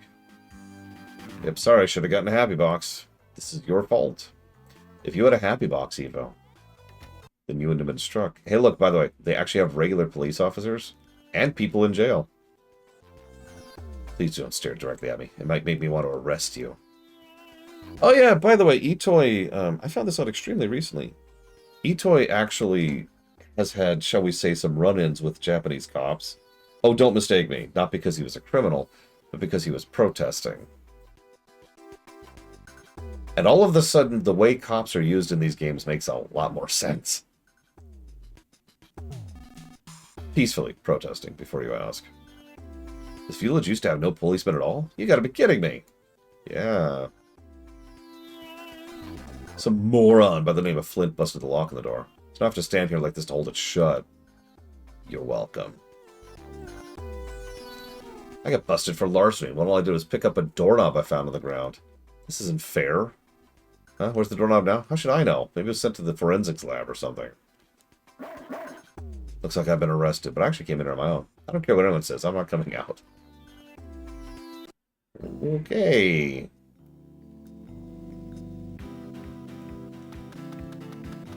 You just picked up a thing. You're under arrest. And yeah, we've talked about the Japanese legal system and how much of a colossal mess it is during the Phoenix Wright games, because those games were literally made to mock how terrible the Japanese justice system is.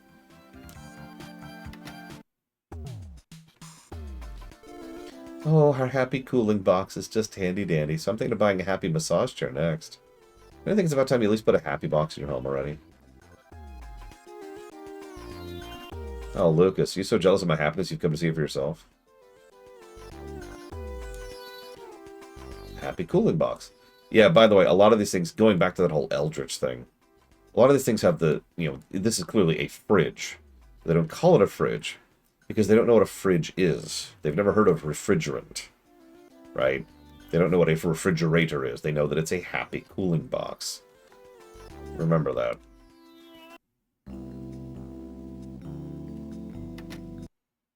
Yeah, the surface level vibes are real. Linda's over at the retirement home again, taking care of the senior citizens there. Oh, she'd take care of me, too. Nice speaker setup.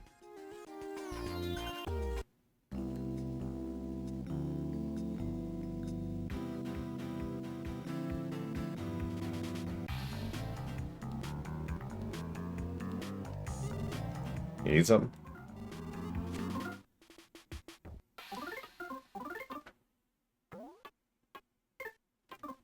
Listen, Savacom.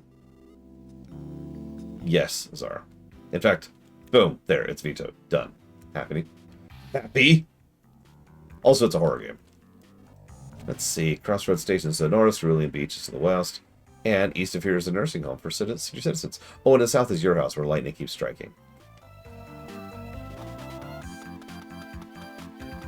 So happyism is an interesting comparison, for reasons I don't want to get into right now. But it still contains the same surface level logic, right? Just do this and you'll be happier. Ignore all the light... No, I think it's just the pig thing, Blade Jamal.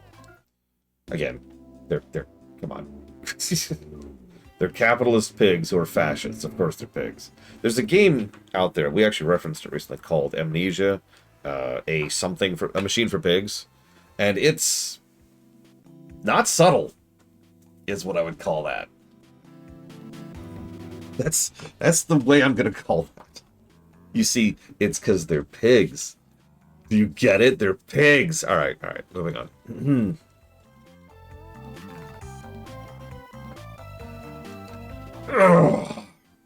Yeah, it is not subtle. A lot of people who like Amnesia, The Dark Descent, are rather unfond of Machine Pigs because it's not. It's not an Amnesia game. It's not. I will admit, based on some third-party experience and statements by some people I know who've actually played the game, it's an acceptable game by itself. It's just, frankly, not as good of a game as the first game is, Amnesia, The Dark Descent.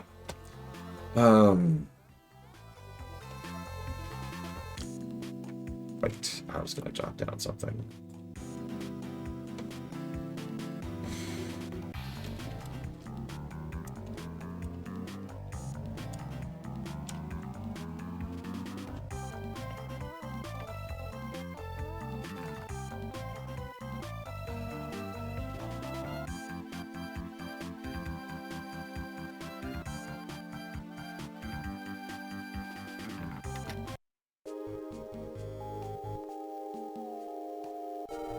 Having your own grandchildren visit is a true cause for happiness. Aww.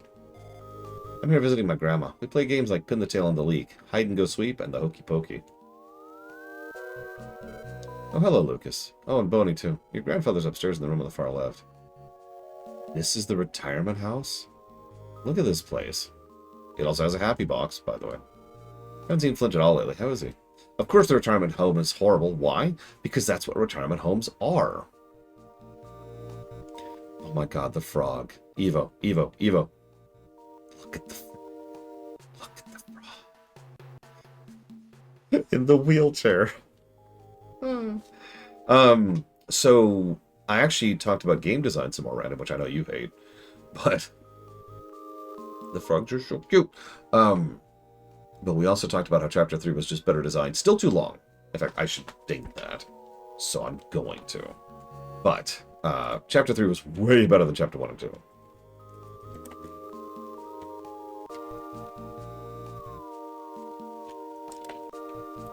There we go.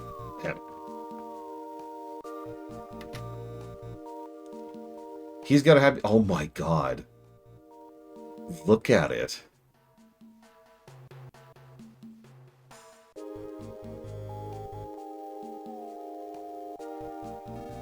Lucas, how you been? Lightning hit my mountain cabin 1,000,000 times, making it impossible to live in it anymore.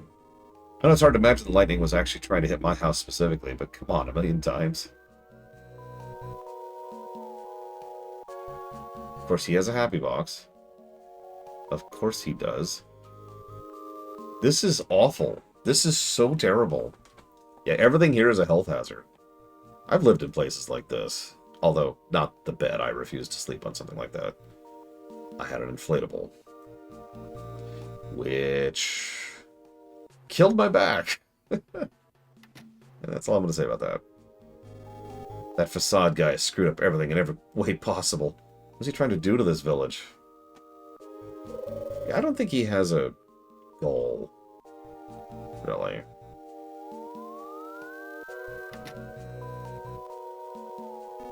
Oh, Lucas, you come all the way here to see me? Okay, I was feeling lonely since my grandkids never see me. It seems you're nice enough to see me. I'll give you a little spending money. Thanks. I can't keep burdening Lisa forever, but I do have a happy box and nice-bodied girls like Nan and Linda to help keep me company. So I'm pretty happy in my own way. Sorry, Mike. But that's called sexual harassment these days.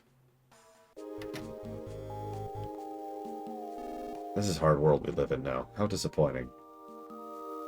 Oh. What?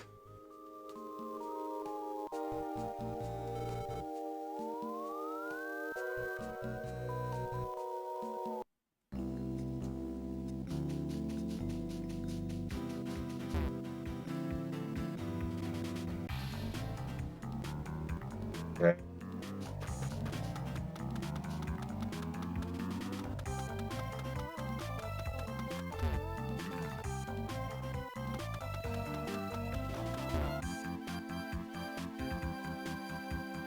Yeah, Wes got kicked out of his own house, and it got turned into a retirement home. You're Lucas, right? I've heard rumors you're a crybaby. You don't look like it to me, though. Thanks. Look, I'm not staring at her hips, Talia, I swear. Although... I'm a police officer. Yeah, I'm gonna club Titty-Boo. It's the name, okay? Don't look at me. To check out a DCMC concert. I wish work would end already.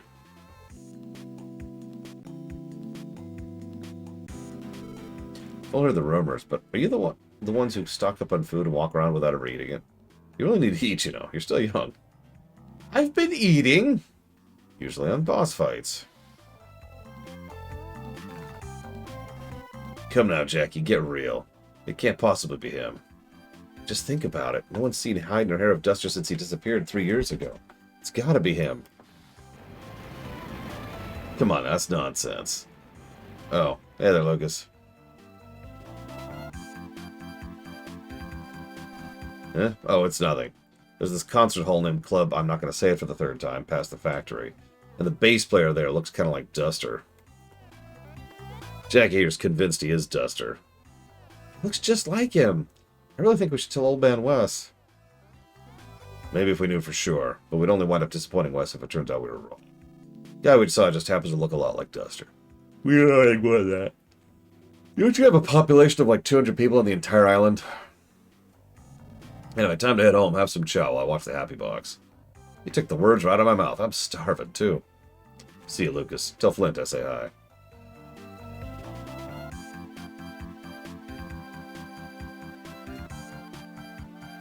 Maybe, Rex. I don't know. I wonder what she says otherwise, then.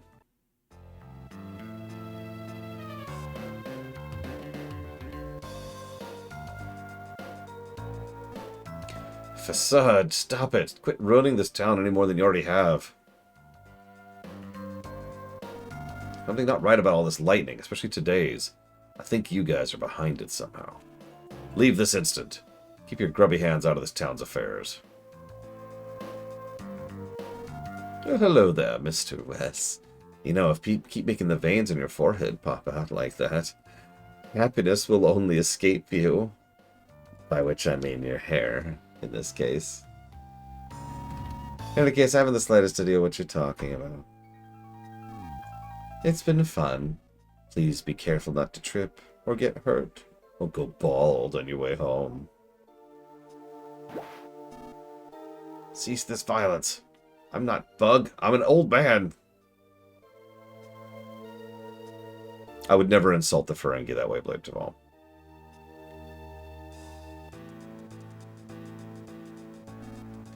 Lucas, quit snooping around at me. Don't get in my way. I really wish you'd put a happy box in your home already, so you can be happy just like everyone else here. I'm always hoping for that day. Uh-huh.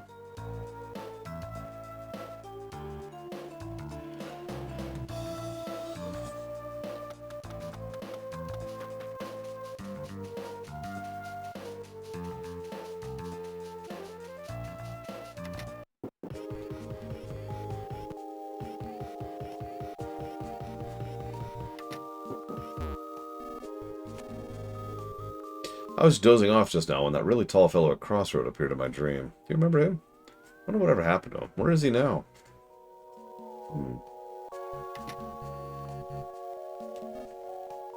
Oh, Lucas. I really embarrassed myself earlier. Curse that facade, treating me like a bug, like a stag beetle. It's the retirement home, Evo.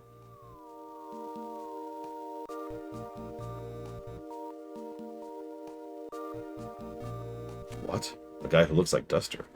Could that moron still be?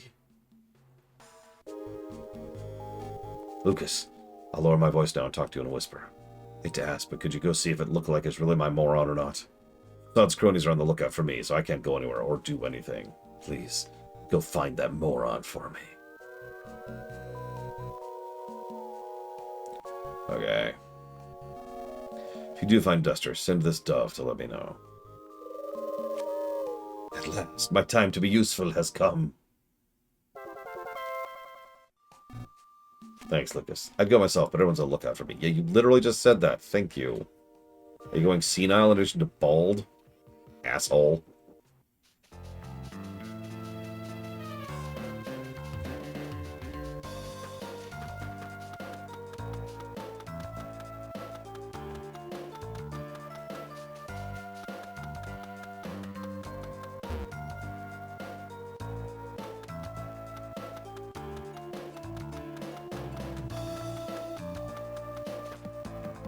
Actually, while we're here, yeah, there's a place along the tracks where magic butterflies flutter to and fro. Ooh, butterflies.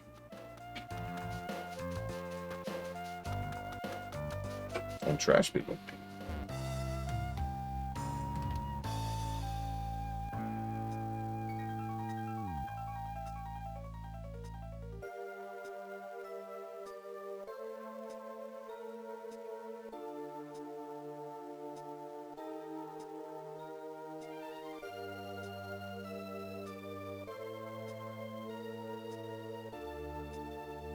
Note to self, change how I lay out the dumpsters to make it easy for them to pick them up.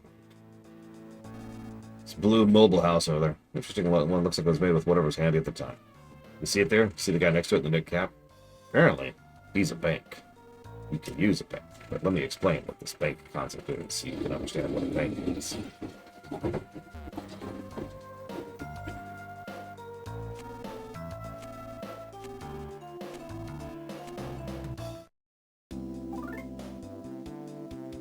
So, yeah, he's a bank.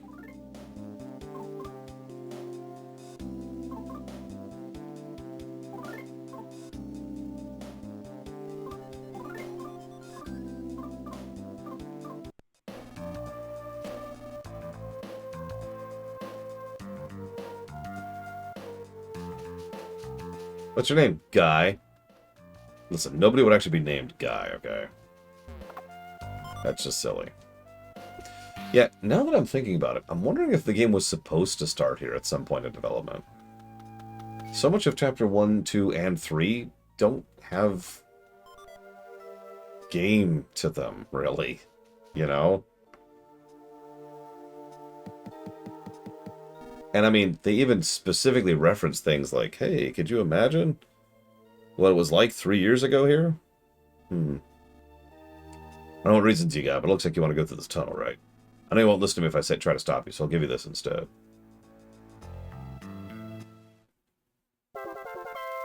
It's a map. Yeah, exactly. That's weird. Trains are the most dangerous things in all of there, so be very careful not to get hit by any. But I want to get hit by a train. Then I can hit the train back.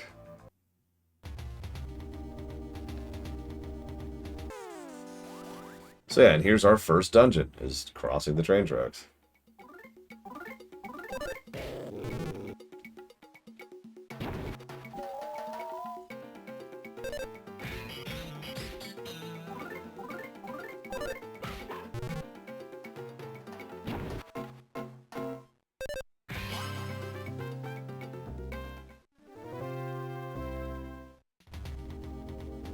Of course.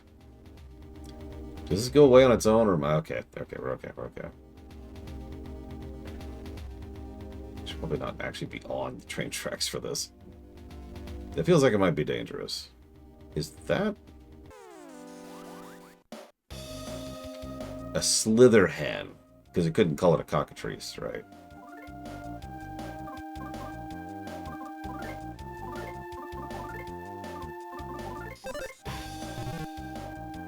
Also, you notice we start off with almost no kit. Again, by the way.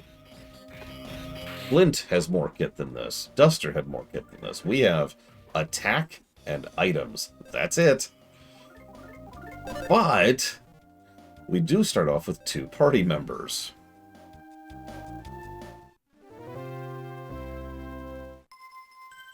So at the very least, we're not having that problem.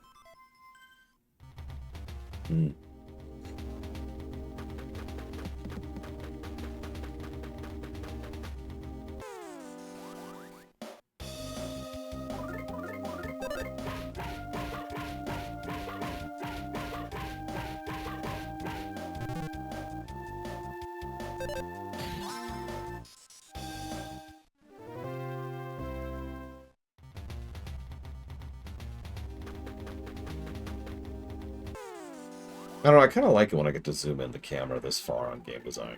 I hope at least some of you out there have been enjoying my pseudo-rants. You know, everyone on the VODs, we hate you for speaking ill of Mother 3.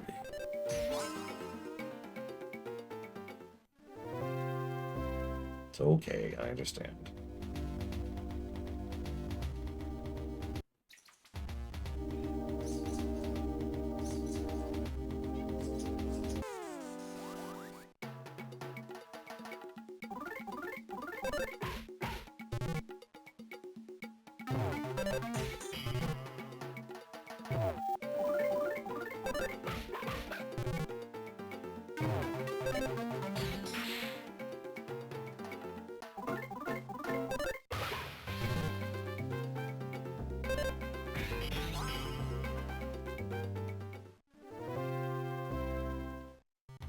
I think the Mother series in general is a good example of why people tend to value unique games over quality games. And again, I don't necessarily mean that as an insult.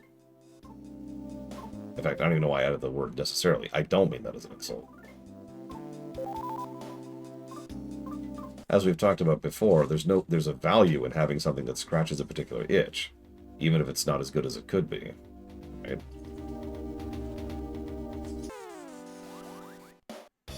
If you really, really want to play a Star Wars 4X game right now, you have 3 options for that. A mod for Sins of a Solar Empire, a mod for Stellaris, or a terrible old game from the 90s called Rebellion. That's it.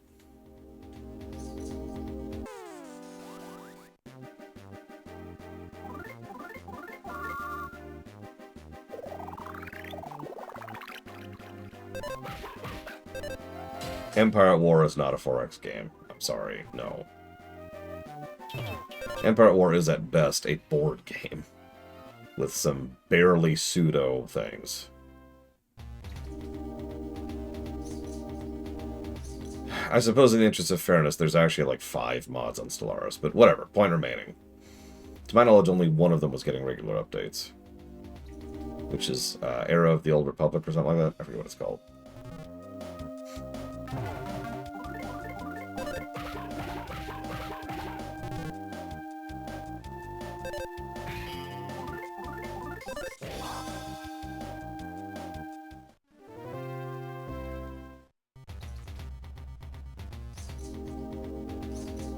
Either way, pointless technicalities aside, that is an example of a niche that's pretty much not followed through on, right? You are extraordinarily limited if you want that itch scratched.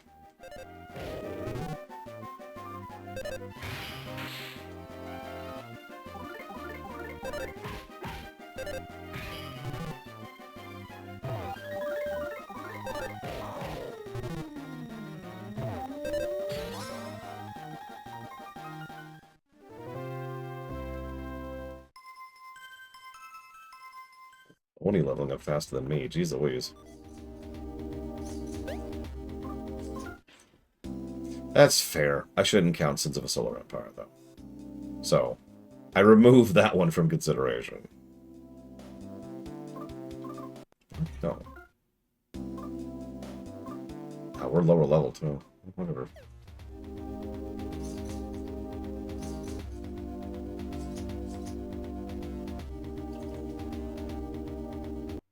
Kind of a basic dungeon so far, but whatever. Am I even getting money? No, I'm not. Oh, that's interesting.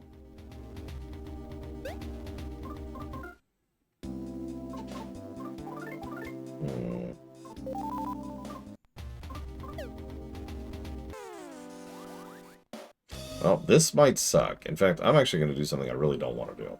I'm going to use a bomb on a trash fight.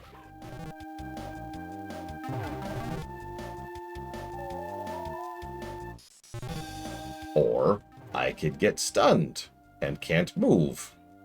I might actually die here because of that.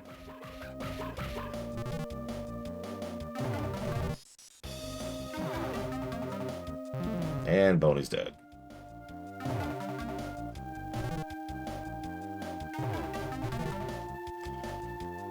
Yeah, we're dead. Well, hang on. We might be able to pull this out.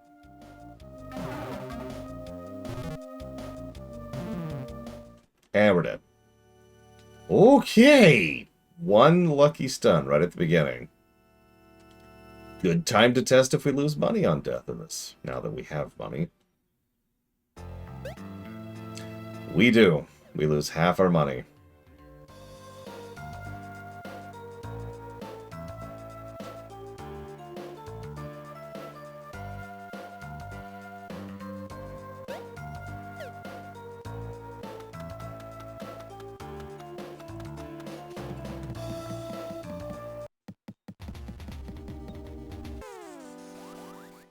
Capitalism. Oh yeah, speaking of fiction that does the capitalism bad thing really badly. Squid Games.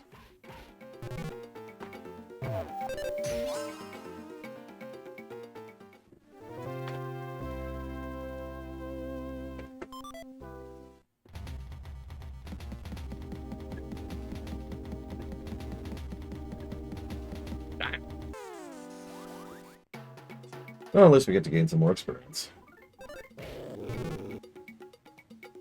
It's the same thing I was just talking about. It's the extremely overt thing. It's like someone. I wasn't sure who it was exactly. I know, right, Evo? And then they did it in real life, which is even worse. Hi. This is Yeah. fine. No way! Come back! I'm gonna go blow leaves. Ooh. That sounds like fun.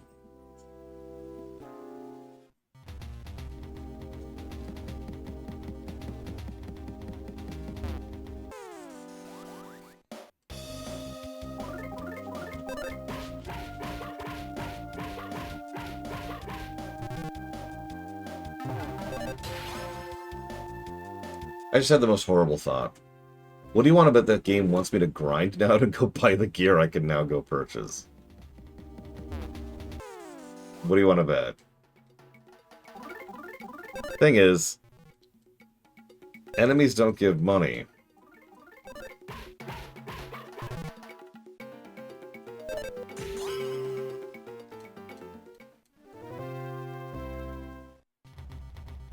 So let's scroll down through the Yay Old A walkthrough A here.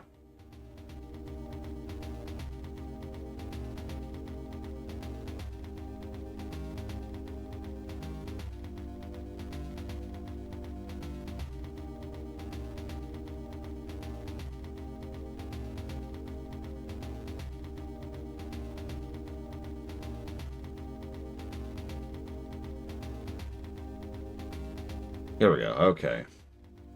Think of the first 3 chapters as an extended prologue. Yeah! The main game starts here, and the difficulty is increasing. Really?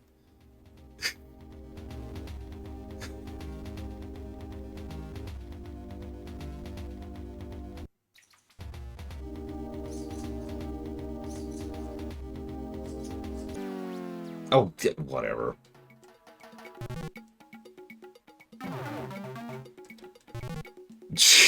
Sorry, what was that, Danielle? I couldn't hear you over me getting freaking one shot.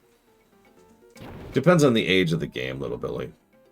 Most older games, GameFAQs tends to be king because most of those facts were written, 20 years ago, and they're solid. The more modern stuff, that's a dice roll.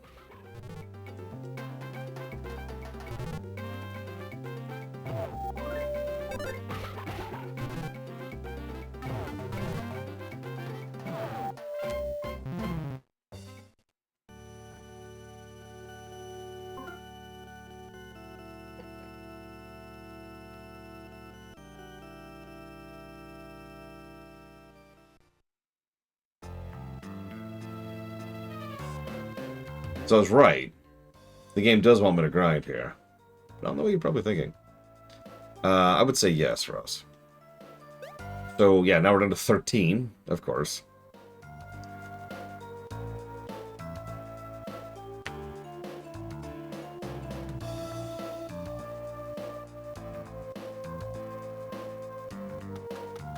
I mean, fact quality has always varied a little bit. I can think of plenty of older facts that honestly suck. But there are also the ones that are really cool. And several of the ones written in the HTML era, we can actually code the facts so it's not just a text dump, tend to be pretty cool too.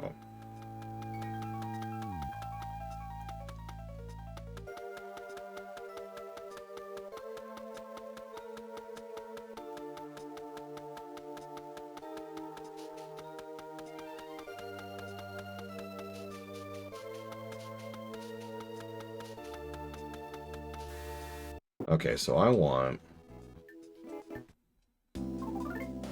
First of all... I want nothing. Okay, so I want... lots of stuff. So, at the very least, I want those stats. 150 for those. Looks like that's actually all he sells, but I still want that. So I need 150 DP. Okay, no problem. I have now figured out how to get DP. Would anyone in chat like to guess how you get DP?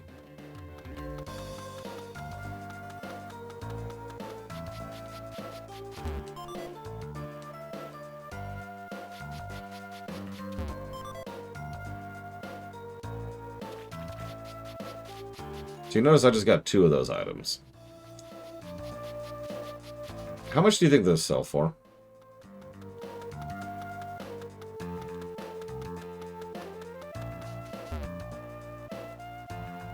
Get out of the way.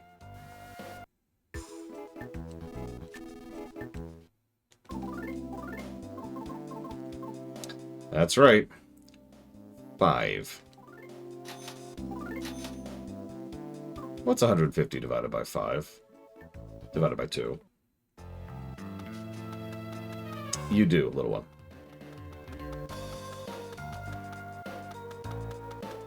Keep in mind, I've died twice, so I actually have to start a little bit on the back foot here. Technically, my fault. I should have looked at the walkthrough earlier.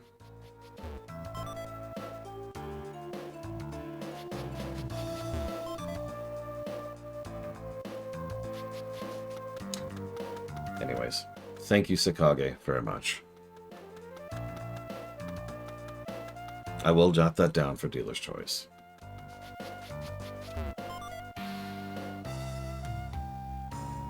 And yes, I know that the frogs are the ATMs.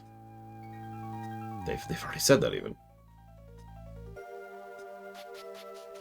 Now, if money is deposited, well, we could check that. After we sell some of these dolphin ears.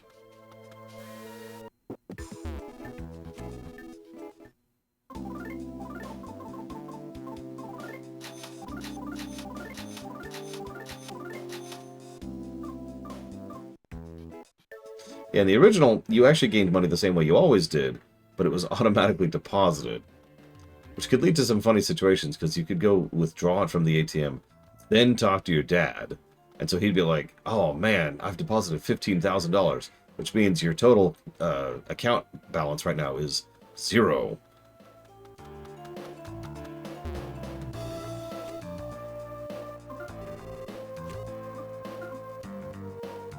Okay, so looks like we are actually making money, so that's actually good to know. Okay, so let's go buy some stuff.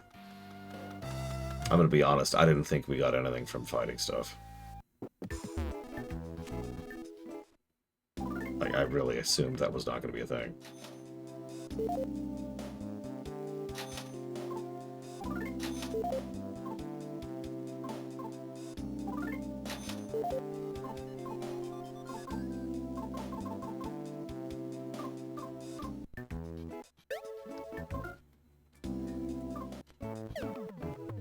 I know what you're thinking. Why wouldn't I assume that, especially since Earthbound works the same exact way? The gameplay in this game has sucked really badly so far. Just to be as nice about that as I possibly can. So I sort of assumed it would continue to suck.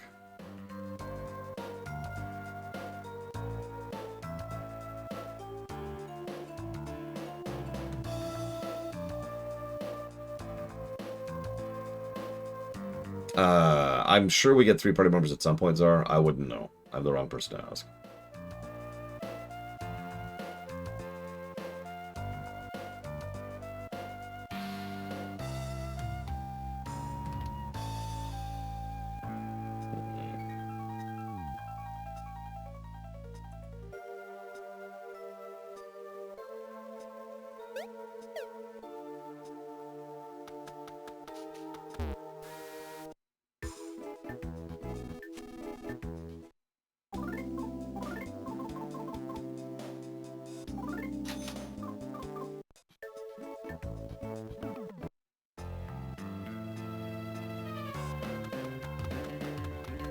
Wonder how often these respawn. Let's go test that, shall we?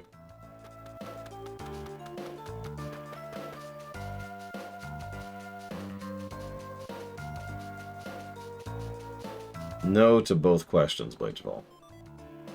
Unlike Earthbound, which told you that in the first, like, 90 seconds of the game. It's the first time you talk to your dad. Or the second time. It's one of those two. Either way, you find out within minutes how the gold system works in Earthbound. Okay, so that did not respawn. It's good to know. I know it respawns, but I don't know how often. Maybe if we go die, it'll respawn?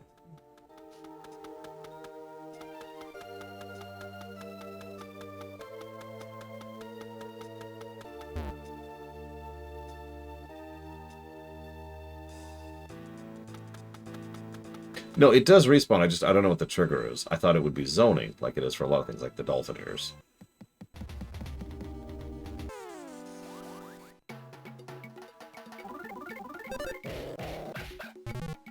Yeah, probably, Danielle. Either that or dying. Which, honestly, we're probably going to manage anyways.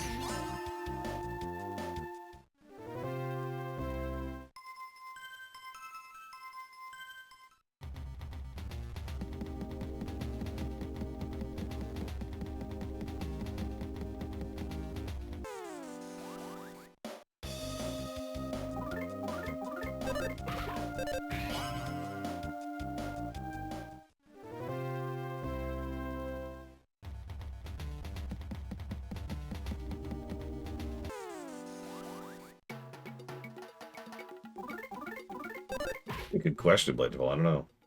Maybe the frogs are like, hey, so listen. We want to help you out, so we've been dumping money into your account.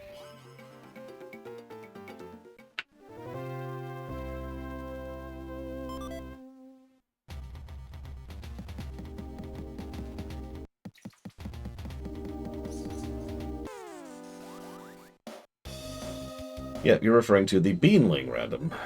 The Beanling is the metal slime of the game. He drops 16,000 experience. For record, I just got 32. But he has a tendency to run, and he hits like a truck. He actually has fire beta, for perspective.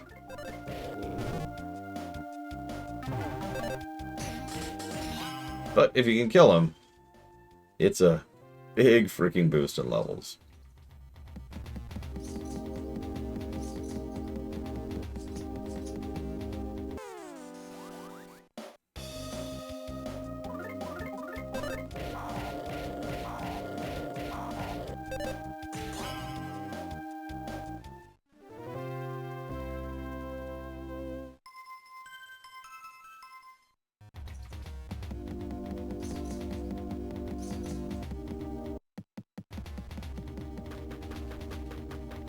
Here's the trio that got me killed. Okay, well, let's try this again. I am going to once again use a bomb here.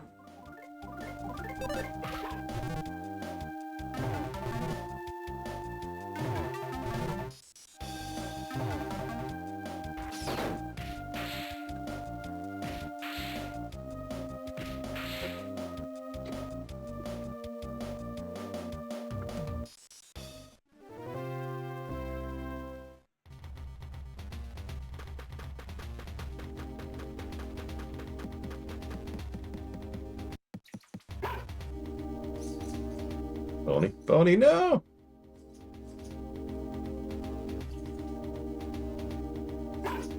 That's a good question, Mr. Red.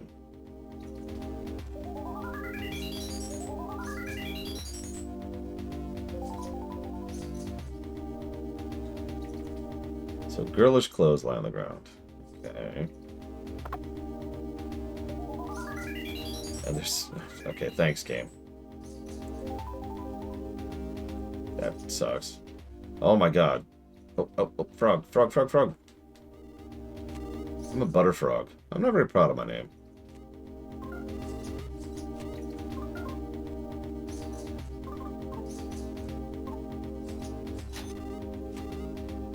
A vague expression. I guess it's my name, huh? Not really. Can I save, please?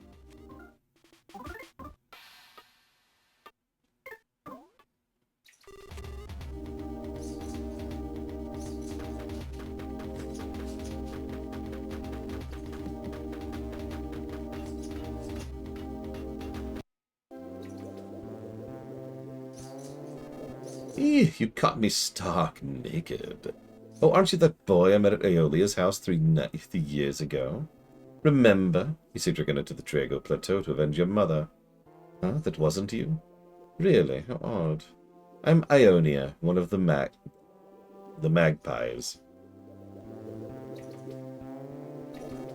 This is the magic butterfly colony. I've been coming to be revitalized after I've worn myself out having overused my psi. Are you here because you overused your psi, too? Oh, you've never heard of PSI?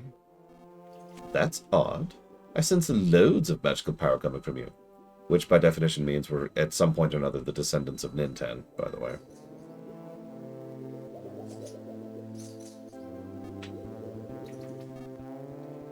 Well, okay, I guess there's an asterisk there, but point being... Moving on. Just endure it for a little bit. Endure what? Ah! Don't struggle. Just endure it for a little bit. Yeesh. What are you doing to me?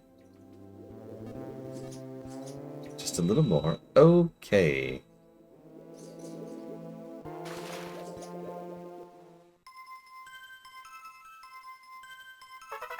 Anyways, now we know magic.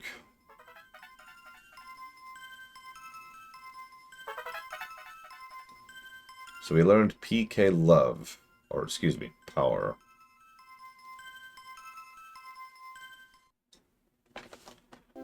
Yeah, I don't know what they did to us. Oh my goodness, I can't believe it. You can use PK Power. Not even we magpies are able to use it. You sly devil, you.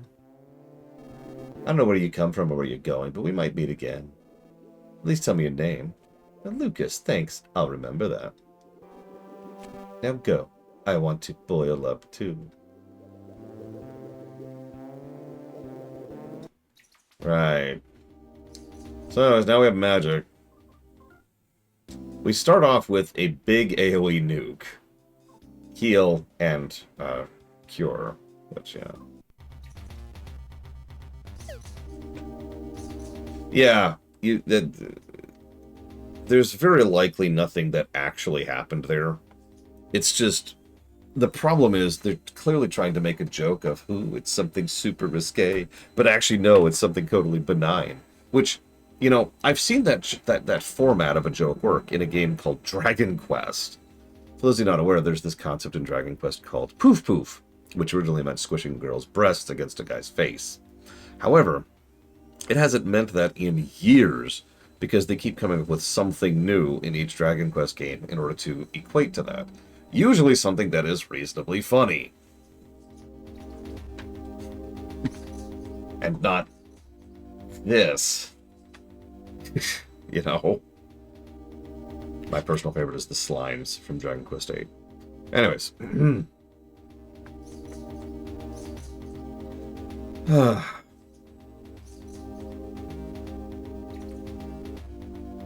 So anyways, we have magic now. That's cool. Let's go ahead and pause for lunch, shall we?